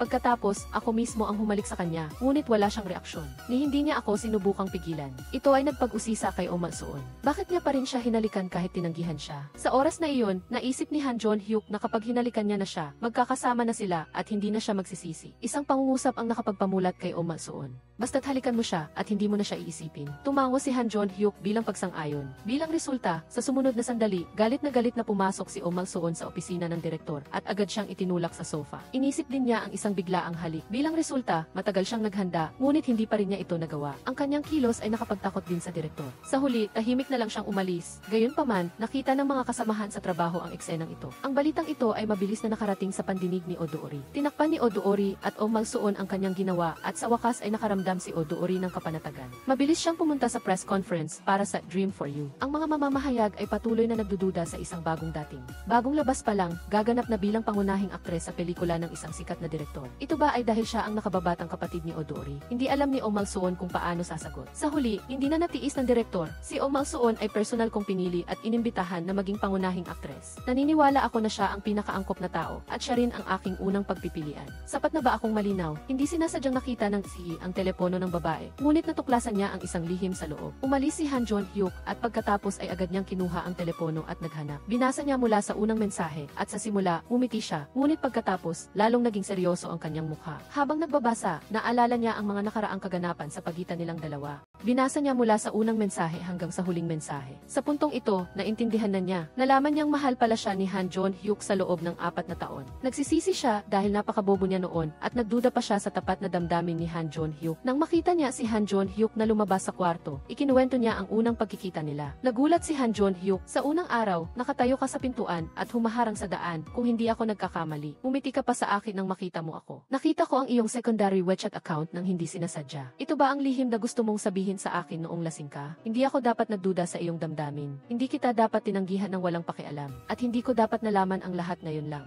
Pagkatapos marinig ang mga salitang ito, ang lahat ng paghihirap ni Han Jon-hyuk ay biglang sumabog. Niyakap siya ni Oh Do-ri na may pagsisisi at sa loob-loob niya, nagpasya siya na dahan-dahan niyang babawiin ang lahat ng sakit na dinanas ni Han Jon-hyuk at hindi niya nahahayaang masaktan pa ito. Kinumpirma din ng dalawa ang kanilang damdamin. Kinabukasan, masayang-masaya ang kanilang kalooban. Naglaro ng golf si Oh Do-ri sa opisina. Tinanong ng sihi na si Daniel Han, maaari ba akong pumasok? Pinapasok siya ni Oh Do-ri dahil mayroon pa siyang hindi nasusolusyonan sa kanya. Kaya't kailangang sabihin ng sihi na si Daniel Han ang totoo tungkol sa araw na sila ay naglakbay para sa negosyo. Tinalakay ni Oh Do-ri ang kontrata sa loob ng 6 na oras. Nawalan na ng pasensya ang sihi na si Daniel Han, kaya't gusto niyang asarin si Oh Do-ri. Kinuhanan niya sila ng litrato at ipinadala kay Han Jon-hyuk. Hindi maganda ang pakiramdam ni Han Jon-hyuk nang makita niya ito. Pagkatapos talakayin ang trabaho, mabilis na nag-text si Oh Do-ri kay Han Jon-hyuk upang ipaalam ang kanyang schedule. Nakita ni Han Jon-hyuk Hyuk ang mensahe, ngunit hindi siya nag-reply. Agad na tumawag si Odori. Mayroon lang akong isang tanong, maaari mo ba akong sunduin bukas? Bae, malabo ang sagot ni Han Jon-hyuk, ngunit sinundo pa rin niya siya kinabukasan. Sa daan, hindi niya mapigilang magreklamo. Nasa airport na si Oh Mal-soon, bakit kailangan mo pa akong papuntahin? Nahawa ka na sa akin, nagbibiro pa rin si Odori. Hindi alam ni Han Jon-hyuk na nakita ni Han Jon-hyuk ang litrato niya kasama ang babaeng kliyente. Hanggang ngayon, galit pa rin siya. Sa buong biyahe, hindi siya nakipag-usap sa kanya. Pagdating sa bahay, hindi niya pinapasok si Odori sa silid. Kailangang magmakaawa si Odori para makatira siya. Patuloy siyang nagtatanong kung bakit malungkot si Han Jon-hyuk. Siyempre, hindi sinabi ni Han Jon-hyuk ang dahilan. Sa sandaling iyon, tumawag ang CEO na si Daniel Han. Epektibo ba ang larawang iyon? Ikinuwento ng CEO na si Daniel Han ang buong kwento ng pagpapadala ng litrato mula simula hanggang wakas. Galit na pinatay agad ni Odori ang tawag at dali-dali siyang nagpaliwanag kay Han Jon-hyuk. Iyon ay isang kliyente lamang. Hindi pa tapos magsalita si Odori nang lumipas ang 1 minuto. Nagtapat siya at nagpa siyang umalis, ngunit nakita niya ang telepono ni Han Jon-hyuk sa sofa. Salamat sa biro ng CEO na si Daniel Han. Hindi sinasadyang natuklasan niya ang pangalawang Weibo account ni Han Jon-hyuk, kaya nagkaroon sila ng pag-unlad na parang hindi sinasadyang nakatulong siya. Ipinagmamalaki ni Daniel Han ang kanyang sarili dahil sa huli, sapat na nagkaroon sila ng pag-unlad. Ngunit hindi nagtagal ang kanyang kasiyahan. Ilang araw na lang at kaarawan na ni Han Jon-hyuk, umaasa siyang aamin si Odori sa araw na iyon. Dahil sa takot na makalimutan niya, gumawa siya ng isang espesyal na imbitasyon. Sa araw ng kanyang kaarawan, lahat ay dumating kahit na si Il Yifeng ay dumating, ngunit walang bakas ni Odori ang nakikita. Patuloy na tinitingnan ni Han Jon-hyuk ang kanyang telepono. At sa huli, ang natanggap niya lang ay ang kanyang red envelope. Sa oras na ito, nakaramdam siya ng lamig habang pinapanood sila na nagkakasiyahan. Siya ay nabigo at tahimik na umalis mag-isa, balak na magtapon ng basura sa ibaba. Hindi inaasahang nakita niya si Odori sa elevator. Akala ko hindi ka napupunta. Nalaman niyang ang dalawa pala ay nasa isang award ceremony sa labas ng lungsod. Sa pagbalik, maaari lang silang manatili ng 1 oras. Pagkatapos, nag-enjoy ang dalawa ng kanilang pribadong sandali sa loob ng kotse. Ngunit ang mga magagandang sandali ay madalas na maikli. Parang wala pa silang nasasabing anuman nang ipinaalala ni Daniel Han mula sa labas na oras na upang umalis. Nagmadali siyang dumating at nagmadali ring umalis. Ang maganda ay dumating si Odori, ngunit ang nakakapanghinayang ay hindi siya nag-amin sa birthday party na ito. Pagdating ni Odori mula sa kanyang business trip, nakatanggap siya ng tawag mula kay Oh Mal-soon. May problema ka ba? Ang isang pangungusap ay nagpagulo sa isip ni Odori. Bakit hindi ka umamin sa kanya sa ibaba noon? Alam mo ba na naghihintay si Han Jon-hyuk sa iyo? Ngayon, nagsisisi si Odori hanggang sa punto ng kamatayan. Ang ganoong magandang pagkakataon ay lumipas lang. Agad niyang tinawag ang eksperto sa pag-ibig na si Daniel Han upang humingi ng payo. Ang taong ito ay labis na nagmamalaki at agad siyang tinuruan kung paano umamin. Sa katunayan, napakasimple nito. Ang pagkawala ng kaarawan ay hindi ibig sabihin na walang pag-asa. Mayroon ba kayong anumang espesyal na anibersaryo? Matagal na nag-isip si Odori, ngunit wala siyang naisip. Nagtanong ulit si Daniel Han, kailan mo siya hinalikan kamakailan? Hindi rin naalala ni Odori. Sinubukan ni Daniel Han na tingnan ang kamera. Sa araw na iyon, gawin mo itong ika-negatibo 200 anibersaryo ng sapilitang halik at sa ganitong paraan ng pag-amin, tiyak na magiging matagumpay ka. Isang pangungusap ang nakapagpagalit kay Odori. Sa huli, pinalabas niya siya sa opisina. Agad siyang humingi ng tulong sa kanyang ama. Sa huli, naging matagumpay siya sa isang pagkakataon. Lubos din ang dedikasyon ng kanyang ama at ibinahagi niya ang kanyang karanasan sa loob ng maraming taon sa kanyang anak. Ngunit hindi sumang-ayon ang kanyang ina sa kanyang pamamaraan dahil sa tingin niya ay luma na ito. Ngayon, gusto ng mga babae ng pagmamahal na tapat at romantiko. Kung gusto mong umamin, kailangan mong humanap ng magandang lugar na may magandang tanawin. Pagkatapos, magpanggap na trabaho, huwag pilitin at sorpresahin mo siya. Sa susunod na pulong, mayroon ang kumpanya ng isang panlabas na photoshoot. Naghanda na si Odori ng isang plano. Ang lungsod ng Xia ay hindi lamang may magandang tanawin. Bukod sa may angkop na tanawin para sa kanilang panlabas na photoshoot. Sa ganitong paraan, maaari niyang isama ang trabaho sa pag-amin kay Han Jon-hyuk. Hindi ba ito ay isang gawa para sa dalawang layunin? Narinig din ng matalik na kaibigan mula kay Daniel Han na sa pagkakataong ito, aamin si Odori kay Han Jon-hyuk. Agad niyang ibinalita ang magandang balitang ito kay Han Jon-hyuk, ngunit hindi siya masyadong umaasa. Sa huli, wala siyang ginawa sa nakaraang birthday party. Ang mas malaki ang pag-asa, mas malaki rin ang pagkabigo. Bagaman sinabi niya iyon, sa loob-loob niya, labis siyang umaasa. Sa huli, 4 na taon na siyang naghihintay sa araw na ito. Mabilis na dumating ang araw ng photoshoot. Si Odori ay puno ng kumpiyansa. Kinuhanan niya ng maraming litrato si Han Jon-hyuk at pagkatapos ay balak niyang umamin.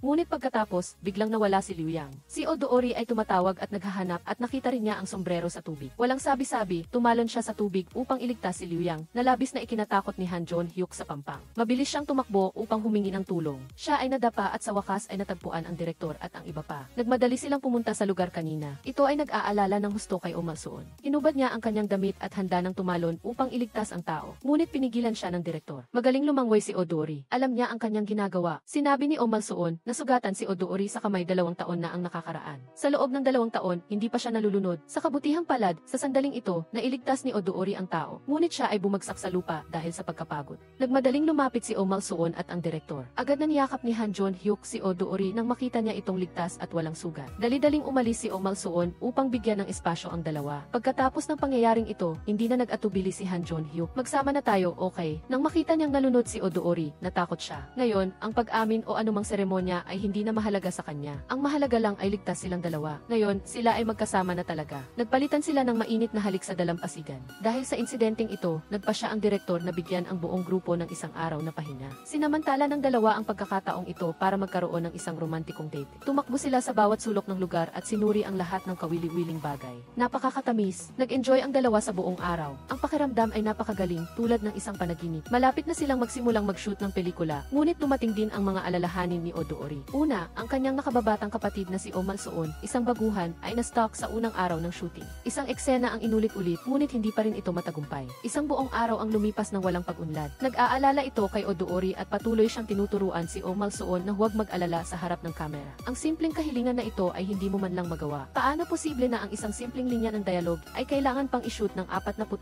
beses? Nag-aaksaya ka ng oras ng buong crew. Sapat na si Oh Mal-suon upang pasakitin ang ulo niya. Hindi inaasahan, kinabukasan sa shooting, lumapit ang pangunahing aktor kay Han Jon-hyuk at sinabing hindi pa niya sigurado ang susunod na eksena, kaya gusto niyang mag-practice sa tulong ni Han Jon-hyuk. Kaya't pumunta ang dalawa sa gilid upang magtrabaho. Nang makita ang kanilang pagiging malapit, paano ito matitiis ni Odoori. Ngunit dahil siya ay producer at sila ay nagtatrabaho, hindi niya maaaring makialam. Kaya't lumapit siya sa direktor. Ibinuhos ni Odoori ang lahat ng kanyang galit sa kanya. Hindi ba't siniguro mo sa akin dati na walang magkakasintahan sa set? Ngayon, may mga senyales na. Pamamahalaan mo ba? Anong senyales? Tiningnan niya ang direksyon na itinuro ni Odoori at nalaman niyang si Han Jon-hyuk pala iyon. Tumawa ang direktor. Bumalik siya kay Odoori at sinabi, kahit na pamahalaan ko ito. Kaya ko lang pamahalaan ang mga tao sa grupo ng direktor. Kung hindi mo talaga ito matitiis, ikaw na mismo ang gumawa nito. Sinabi ng direktor na may kawalan ng pag-asa. Tumawag siya sa isang emergency meeting ng crew. Sa aking grupo, hindi pinapayagan ang pagkakaroon ng relasyon sa set. Kung may matuklasan, magiging seryoso ang mga kahihinatnan. Pagkatapos ng pulong, agad niyang pinapunta si Liu Yang upang tawagin ang doktor upang paghiwalayin ang dalawa.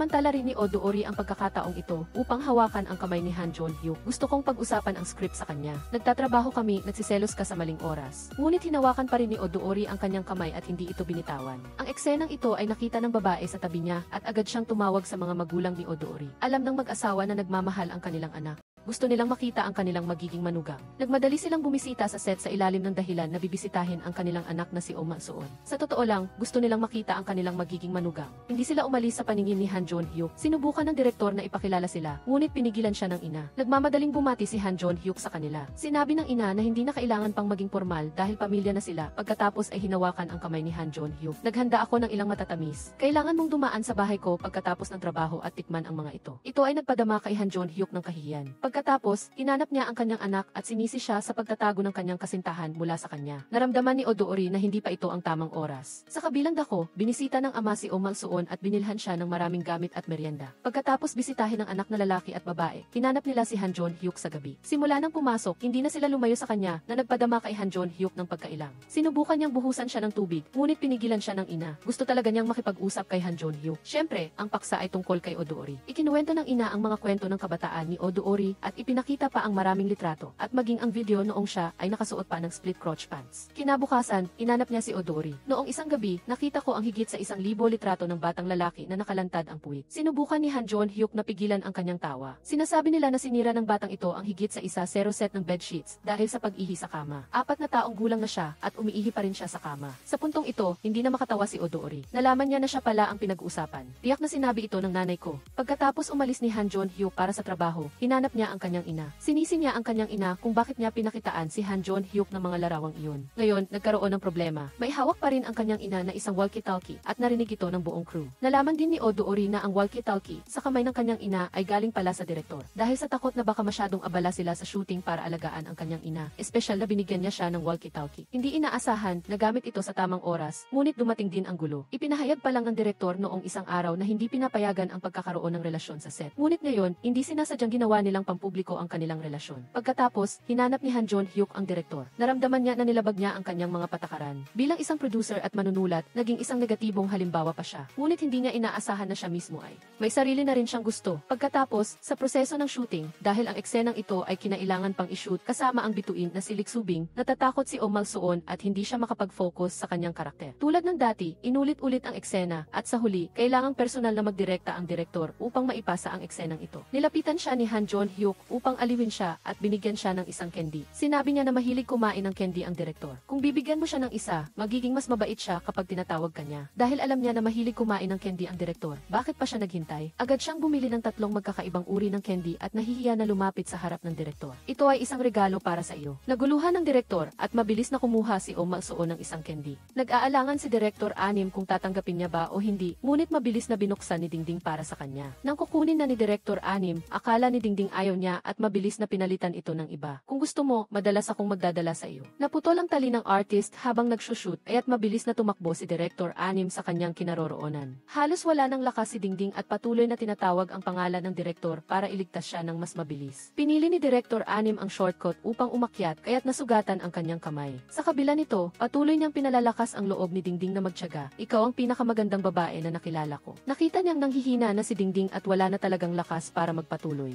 Sa tamang oras, dumating si Direktor Anim at buong lakas na hinila si Dingding pataas. Nakita niya ang lungkot sa mukha ni Dingding kaya't pinunasan niya ang kanyang luha. Niyakap niya si Dingding ng mahigpit at paulit-ulit na humingi ng paumanhin. Huli na ako, mabuti at ligtas ka. Pagkatapos, binisita ni Dingding si Direktor Anim na nasugatan. Nakita niya ang kamay nitong may sugat at patuloy na nag-aalala. Masakit ba? Malala ba? Ano ang sabi ng doktor? Tinanong niya si Direktor Anim ng paulit-ulit hanggang sa hindi na ito makasagot. Mula noong nahulog si Dingding, naging malinaw kay Direktor Anim ang nararamdaman niya para rito. Hindi niya alam kung kailan siya nagsimulang mahalin si Dingding. Samantala, si Dingding naman ay nagpapasalamat sa pagligtas sa kanya. Muling bumili si Dingding ng candy para sa kanya at pumunta kay Direktor Anim. Nang makita ni Direktor Anim na marami na namang dalang candy si Dingding, hindi niya maiwasang magbiro. Sobrang dami kong nakakain na candy kamakailan, baka magkavitis ako. Ngunit seryosong inisip ni Dingding ito at mabilis na tinago ang candy sa likod niya. Kung gayon, iba na lang ang ibibigay ko sa iyo sa susunod. Sapat na ang pagod sa pagsushoot, wag mo na akong pahirapan pa. Pagkatapos sabihin iyon, agad niyang kinuha ang bag mula sa kamay ni Dingding. Biglang naging awkward ang atmosphere. Mabilis na sinabi ni Dingding, umagang-umaga pa lang, magpahinga na lang muna tayo. Tensyonado ang dalawa hanggang sa naligaw sila ng daan. Ngunit bago pa makaalis si Dingding, biglang bumukas ang pinto ng silid sa tapat. Dali-daling umalis si Dingding. Mabilis na dumating sa unang eksena ng halik ni Dingding. Agad na dumating si In Si-he dahil sa balita. Nais niyang magkunwari na lang si Dingding sa halik o kaya ibaguhin ni Tangheng ang script dahil ito ang unang halik ni Dingding. Ngunit hindi pumayag si Dingding. Isa na akong artista ngayon. Walang masama kung ang una kong halik ay sa pelikula. Kinailangan ni Si-he na panoorin siyang umalis dahil sa tagpo na isang maliit na burol at ang leading man ay nasugatan pa sa kamay. Hindi makakuha ang dalawa ng tamang posisyon. Kinailangan ni Direktor Anim na magpakita kung paano ito gagawin. Ngunit bago pa man sila makapagsimula, hindi sinasadyang na spray ni Dingding ang kanyang paa. Habang inaalalayan siya ni Direktor Anim, hindi sinasadyang nagdikit ang kanilang mga labi. Tila huminto ang oras sa sandaling iyon. Akmang pipigilan na sana ni Si-he ang eksena. Ngunit pinigilan siya ni Tangheng, sinabing umuwi na muna siya. Pero ayaw umalis ng lalaki. Kung hindi ka aalis, hahayaan kong magalit sa iyo si Tangyu. Lumabas na kahapon, mayroon sanang oras sina Tangyu at Tangheng na magkasama. Tamang-tama, dumating si Si-he at niyaya silang uminom. Sinabi sa kanya ni Tangyu na abala siya, ngunit hindi umalis ang lalaki sa labas ng pinto. Dahil dito, nagalit si Tangyu at balak siyang ipadala sa Africa para sa bagong project. Sa takot, agad siyang umalis. Hindi inaasahang ginamit ni Tangheng ito para takutin siya ngayon. Kahit na ayaw niya sa loob niya, kailangan niyang umalis. Pag-uwi sa gabi, paulit itong pinanood ni Direktor Anim ang video mula sa umaga. Hindi niya mapigilan ang ngiti sa kanyang labi at sinav ang sandaling iyon. Ngunit dahil sa insidente, hindi na alam ni Dingding kung paano haharapin si Direktor Anim pagkatapos ng halik. Sinadya niyang iwasan ito, ngunit dinala ni Direktor Anim ang candy sa harap ng pinto ng kanyang silid. Gusto kong humingi ng paumanhin sa iyo. Kahit na isang aksidente, gusto ko pa ring humingi ng paumanhin. Hindi mo ako maaaring iwasan ng tuluyan. Marami pa tayong trabaho at hindi maiiwasan na magkita tayo. Ang totoo, hindi naman nagalit si Dingding sa kanya, ngunit hindi na niya kayang harapin ito pagkatapos ng insidente. Ngunit hindi alam ni Direktor Anim ang nararamdaman niya sa loob. Nang matapos ang shooting, espesyal na inimbita niya si Dingding na kumain. At ngayon, si Dingding ay isa ng sikat na bituin na may 3 milyong tagasunod. Paulit-ulit na humingi ng picture sa kanya ang mga fans. Ngunit hindi nasisiyahan si Tangheng sa kanyang mga self-pictures, kaya't humingi siya ng tulong kay Direktor Anim na kuhanan siya. Nakita ni Direktor Anim ang cute na itsura ni Dingding at nakalimutan kung paano kumuha ng litrato. Patuloy siyang nakatitig kay Dingding hanggang sa paalalahanan siya nito bago siya magising sa katotohanan. Bago sila maghiwalay, binigyan niya si Dingding ng regalo at sinabing huwag muna itong buksan. Tingnan mo na lang pag-uwi mo. Pag-uwi, sabik na binuksan ni Dingding ang regalo at nagustuhan niya ito. Ang kanilang relasyon ay dahan-dahang nagbabago nang hindi nila namamalayan. Pagdating kay Tangheng, mula sa isang group picture ng staff, natuklasan niyang may karelasyon siya. Sinaway nila siya dahil sa hindi pagsasabi sa kanila ng ganoong kalaking bagay. Sa pamamagitan ng telepono, galit na galit ang kanyang ina, kaya't kailangan niyang dalhin si Tang Yu sa kanilang bayan upang makilala ang kanyang mga magulang. Sa unang pagkakataon, nakilala ni Chairman ang mga magulang ng kanyang magiging asawa. Ang kanyang biyanang lalaki ay walang pakialam sa kanya at malamig ang pagbati. Ang kanyang biyanang babae ay mas malala pa. Bakit hindi mo sinabi sa akin na darating ka? Kaya't hindi alam ni Tang Yu kung ano ang gagawin upang tanggapin siya. Nang maglaro ang pamilya ng mahjong, napansin ni Tang Yu kung anong til ang kailangan ng kanyang biyanang lalaki, kaya't sinadya niyang ibigay ito para manalo siya. Ngunit hindi inaasahang hinarangan ito ni Tangheng. Gaya ng inaasahan, ang paraan niyang ito upang mapasaya ang kanyang biyanang lalaki ay hindi nagtagumpay. Ang pinakamadaling paraan ay ipakita sa kanila ang kanyang sinseridad kay Tangheng. Kaya, sa harap ng dalawang matatanda, lumuhod siya sa harap ni Tangheng na ikinagulat ng dalawa. Dahan-dahang hinawakan ni Tang Yu ang kamay ni Tangheng at nagpahayag ng isang simpleng at sinserong mensahe. Hindi lamang nito napaiyak si Tangheng, kundi tinanggap din siya ng kanyang mga magiging biyenan. Nagbago ang kanilang saloobin ng 180 degrees. Bago mag-agahan, nilagyan nila ng tinapay si Tang Yu at sinabing, isa na tayong pamilya, huwag ka nang mahiya. Ngunit habang nagagalak si Tang Yu, biglang sinabi ng kanyang biyanang lalaki, ngayong araw ay may high school reunion si Tangheng.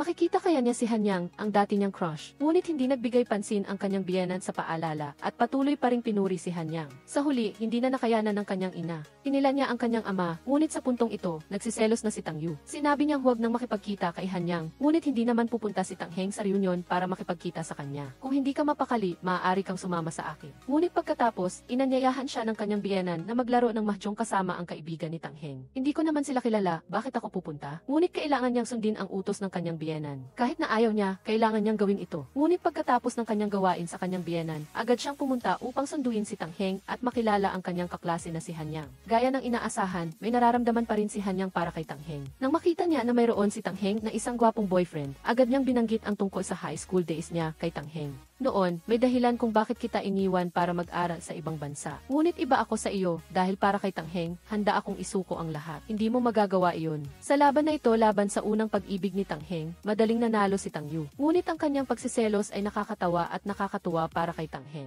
Hindi niya mapigilan na halikan siya. Ang pagbisita sa kanyang mga magiging biyenan ay maituturing na isang tagumpay. Ang susunod ay ang pagpupulong ni Tangheng sa kanyang magiging biyenan. Bagaman hindi ito ang kanilang unang pagkikita, bilang isang magiging manugang, medyo kinakabahan siya. Kaya, pumunta siya kay Dingding upang tanungin kung ano ang gusto ng kanyang mga magulang. Nais niyang gawin ang gusto nila. Para matanggap siya, bago umalis, espesyal na nagpadala si Tang Yu ng custom-made na damit para kay Tangheng at sinabing huwag siyang mag-alala. Ang mga magulang ko ay napakabait. Napanatag si Tangheng, ngunit sa kanilang unang pagkikita, tinanong siya ng kanyang ina, kailan kayo magpapakasal? Gulat si Tangheng sa tanong. Hindi niya inaasahan na ganoon sila kaprangka sa unang pagkikita pa lang. Pagkatapos mag-isip, sinabi niya, hindi naman sa ayaw naming magpakasal. Hindi lang namin ito pinag-iisipan pa. Sa bibig niya, sinabi niyang hindi sila nagmamadali, ngunit umaasa pa rin sila na magtatakda na ng petsa. Naghahanda na kami at nagkita na ang dalawang pamilya. Ngayon, dapat mag-focus na lang tayo sa trabaho. Sila at si Dingding ay nag-schedule na ngayong araw na pumunta kay Director Anim upang panoorin ang raw cut ng pelikula. Si Dingding ang unang dumating. Dahil sa insidente noong nakaraan, medyo kinakabahan at nahihiya ang dalawa sa isa't isa. Hindi nila alam kung ano ang sasabihin, kaya't sinamantala ni Dingding ang pagkakataon habang nagluluto si Director Anim upang mag-text kay Tangheng. Bakit hindi pa kayo dumarating? Hindi ko kayang mag-isa dito kasama si Director Anim. Nakita ni Tangheng na ito ay isang magandang pagkakataon at sinamantala ito. Bigla kaming nagkaroon ng emergency ng kuya mo. Hindi kami makakarating. Abala ako dito. Nang makita ni Director Anim na hindi pa rin sila dumarating, dinala niya si Tangheng sa audio room upang panoorin ang mga eksena sa likod ng kamera na na-shoot na. Sa parehong oras, nais niyang gamitin ang pagkakataong ito upang ipahayag ang kanyang nararamdaman kay Dingding. Biglang nagring ang kanyang telepono. Hinayaan niyang panoorin ni Tangheng ang video habang sinasagot niya ang tawag. Lumabas na si In Yifeng ang tumawag, sinabing hindi na darating sina Tangheng at Tang Yu. Ito na ang pagkakataon mo, gamitin mo ito ng mabuti. Ang edad ay hindi issue. Ang mga batang babae ay gusto lamang ng pagiging romantiko. Samantala, aksidenteng nakita ni Dingding ang dating video nila. Lumingon si Director Anim at nakita ito, kaya't agad siyang lumapit at dahan-dahang hinawakan ang kamay ni Dingding. Lumingon siya kay Dingding at nakita niyang hindi ito tumututol. Hindi ko magawang burahin ang eksena sa likod ng kamera, kaya't itinago ko pa rin. Ngayon, ikaw na ang bahala kung buburahin ba ito o hindi. Ngunit wala pa ring reaksyon si Dingding at hindi pa rin siya sinasagot. Nag-aalala si Director Anim sa kanyang isipan. Panatilihin mo iyan bilang alaala. Ito ang sagot na inaasahan ni Director Anim. Sa reaksyon ni Dingding, hindi na niya napigilan ang sarili at hinalikan si Dingding. Agad namang tumugon si Dingding. Ngunit dahil hindi pa siya nagkakaroon ng relasyon, nahihiya siyang magtanong, ito ba ay pag-ibig? Mabilis na hinawakan ni Director Anim ang kanyang kamay at sinabing, naman, kahit na gusto mong makipaghiwalay ngayon, hindi ako papayag. Sa pagkakataong ito, si Dingding naman ang nag-initiate na ikinagulat ni Director Anim. Gusto kita, buti na lang, mahal din kita. Napakaganda ng kanilang mutual love. At sa wakas, naging magkasintahan na sila. Pagkatapos, gusto ni Director Anim na personal na ihatid si Dingding sa bahay. Ngunit tumanggi si Dingding. Natatakot siyang baka malaman ng kanyang kuya na si Tangyu. Pagkatapos ihatid si Dingding, akmang babalik na sana si Director Anim nang biglang tumawag si Tangyu. Nagulat siya, akala niya ay nahuli na sila. Lumabas na mayroon lang pala si Tangyu na personal na bagay na sasabihin sa kanya. Humingi siya ng tulong na kuhanan siya ng video para sa proposal at kailangan din itong ilihim kay Tangheng. Dahil kahapon, pagkatapos nilang bumalik mula sa kanilang mga magulang, lasing na lasing si Tangheng. Patuloy siyang tinatawag si Tangyu, sinasabing gusto niya ng isang romantikong proposal. Sabi nga nila, ang mga nasa isip ng isang tao ay lumalabas kapag lasing, kaya't kailangan niyang gumawa ng aksyon. At kailangan din itong maging isang sorpresa. Kaya, naisip niya ang magaling na direktor na si Anim Zihang dahil siya ang pinakaangkop na tao para dito. Hindi inaasahang pumayag agad si Director Anim. Siyempre, hindi alam ni Tangyu na si Director Anim ay mayroon ding sariling mga motibo. Handa siyang tulungan si Tangyu ngayon para lang makuha ang loob ng kanyang magiging bayaw upang tanggapin nito ang kanyang relasyon kay Dingding. Si Tangyu naman ay naging mas mapag-asa. Humingi siya ng tulong kay Director Anim na pumili ng singsing para kay Tangheng. Sa tingin mo, magugustuhan ba ni Tangheng kung pipiliin ko ito? Ang isang simpleng tanong ay nagpagising kay Tangyu.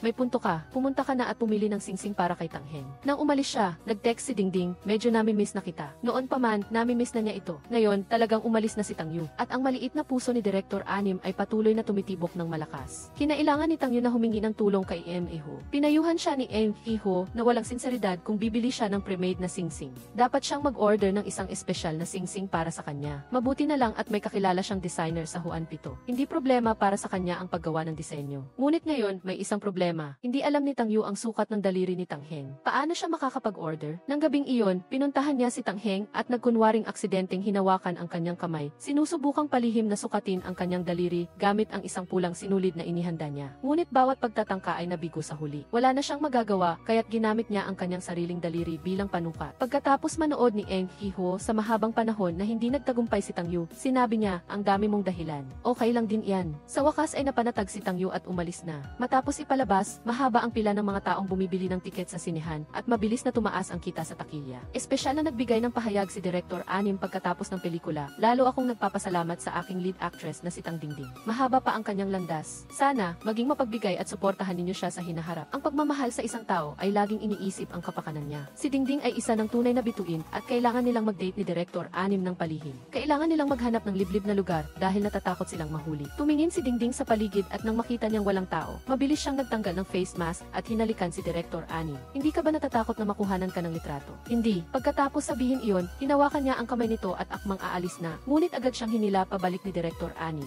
Niyakap niya ito at dahan-dahang hinalikan. Ding-ding. Nang matapos siyang magsalita, may narinig siyang ingay sa tabi niya. Paglingon niya, nakita niya ang dalawang babae na nakatayo. Malapit na rin naman tayong mag-public. Ang sinabi ni Dingding ay ikinatuwa ni Director Anim. Ngunit nang aaminin na sana ni Dingding ang kanilang relasyon, pinayuhan siya ni Director Anim na pag-isipan itong mabuti. Sapagkat nagsisimula pa lang ang karera mo, maaaring makaapekto ito sa iyo. Ngunit hindi takot si Dingding sa mga bagay na ito. Agad niyang inilabas sa social media ang kanilang relasyon at ikinuwento kung paano sila nagkita. Si Director Anim, minahal ako sa unang tingin. Isang sulyap lang, pinili na niya ako. Nang makita niyang aalis na ako, mabilis siyang sumunod. Inimbitahan niya akong maging lead actress sa kanyang pelikula. Mula sa sandaling iyon nagsimula ang aming kwento. Hindi ito itinanggi ni Director Anim. Ikinagulat ito ni Dingding. Napakasaya niya. Napakasaya ng kanyang ina nang mapanood ang video. Pinupuri ang kanyang anak na may magandang panlasa. Ngunit hindi masyadong masaya ang kanyang ama. Palagi niyang nararamdaman na may hindi magandang motibo si Director Anim. Ngunit dahil pumayag na ang kanyang ina, wala siyang nagawa. Nang malaman ni Ho ang balita na nag-public na sila, hindi siya nalungkot gaya ng inaasahan. Sa sandaling ito, naunawaan niya na ang nararamdaman niya para kay Dingding ay ay tulad lang ng isang pamilya. Ngayon, mayroon na siyang ibang tao na gustong protektahan, ang matalik na kaibigan ni Tang Heng.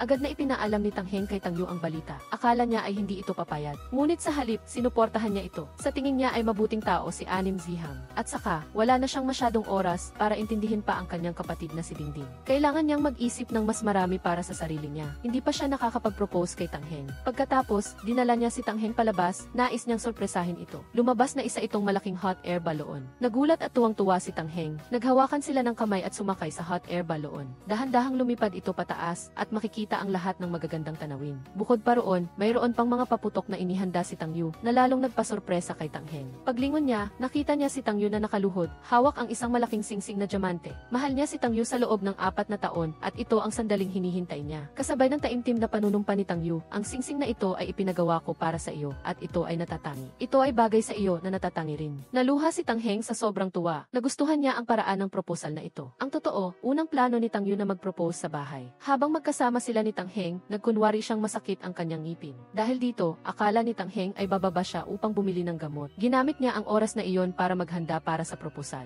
Inayos niya ang lahat ng mga bagay na inihanda niya at inilagay ang mga kamera sa mga nakatagong lugar. Marami pa nga. Halos handa na ang lahat, ngunit biglang nagkaroon ng problema sa mahalagang bahagi. Nang buksan niya ang kahon, wala na ang singsing. Nagmamadali siyang maghanap sa lahat ng dako, ngunit hindi niya ito makita. Napagtanto niyang wala na siyang oras, kaya kailangan niyang ligpitin ang lahat ng inilatag niya. Pagkatapos niyang magligpit, dumating na si Tang Heng. Gaya ng inaasahan, nabigo ang kanyang plano sa pagkakataong ito, kaya't nagkaroon ng proposal sa hot air balloon. Mas naging maganda pa ang resulta kaysa sa inaasahan. Ang susunod ay ang pagkikita ng dalawang pamilya. Upang ipakita ang kanyang buong sinseridad, inilipat ni Tang Yu ang lahat ng kanyang ari-arian sa pangalan ni Tang Heng. Nagulat si Tang Heng dahil sa ganoong kalaking bagay na hindi niya nalalaman. Mas lalo niyang minahal si Tang Yu. Ang dalawang pamilya ay nagsimulang mag-usap tungkol sa kanilang kasal. Upang magkaroon sila ng apo sa lalong madaling panahon, mabilis silang nagparehistro ng kanilang kasal. Ginaya din sila ng dalawa. Inilabas ni na Dingding at Director Anim ang balita ng kanilang kasal. Puno ng pagbati ang mga komento. Bumalik si Tang Heng sa Guanging Entertainment. Tinawag siya ng lahat sa kumpanya na ay Madam P at naghanda ng mga regalo para sa kanilang kasal. Nagpa siya si Tang Heng na imbitahan ang lahat sa isang hapunan bilang pasasalamat. Nang gabing bago ang kanilang kasal, nagtipon-tipon sila. Tinanong ni Du Huan si Director Anim at Dingding kung kailan sila magpapakasal. Hindi masaya si Tang Yu. Ngayon ay para sa amin, bakit kayo nagsiselo sa iyong hipag? Ang isang pangungusap ay nagpapula kay Director Anim.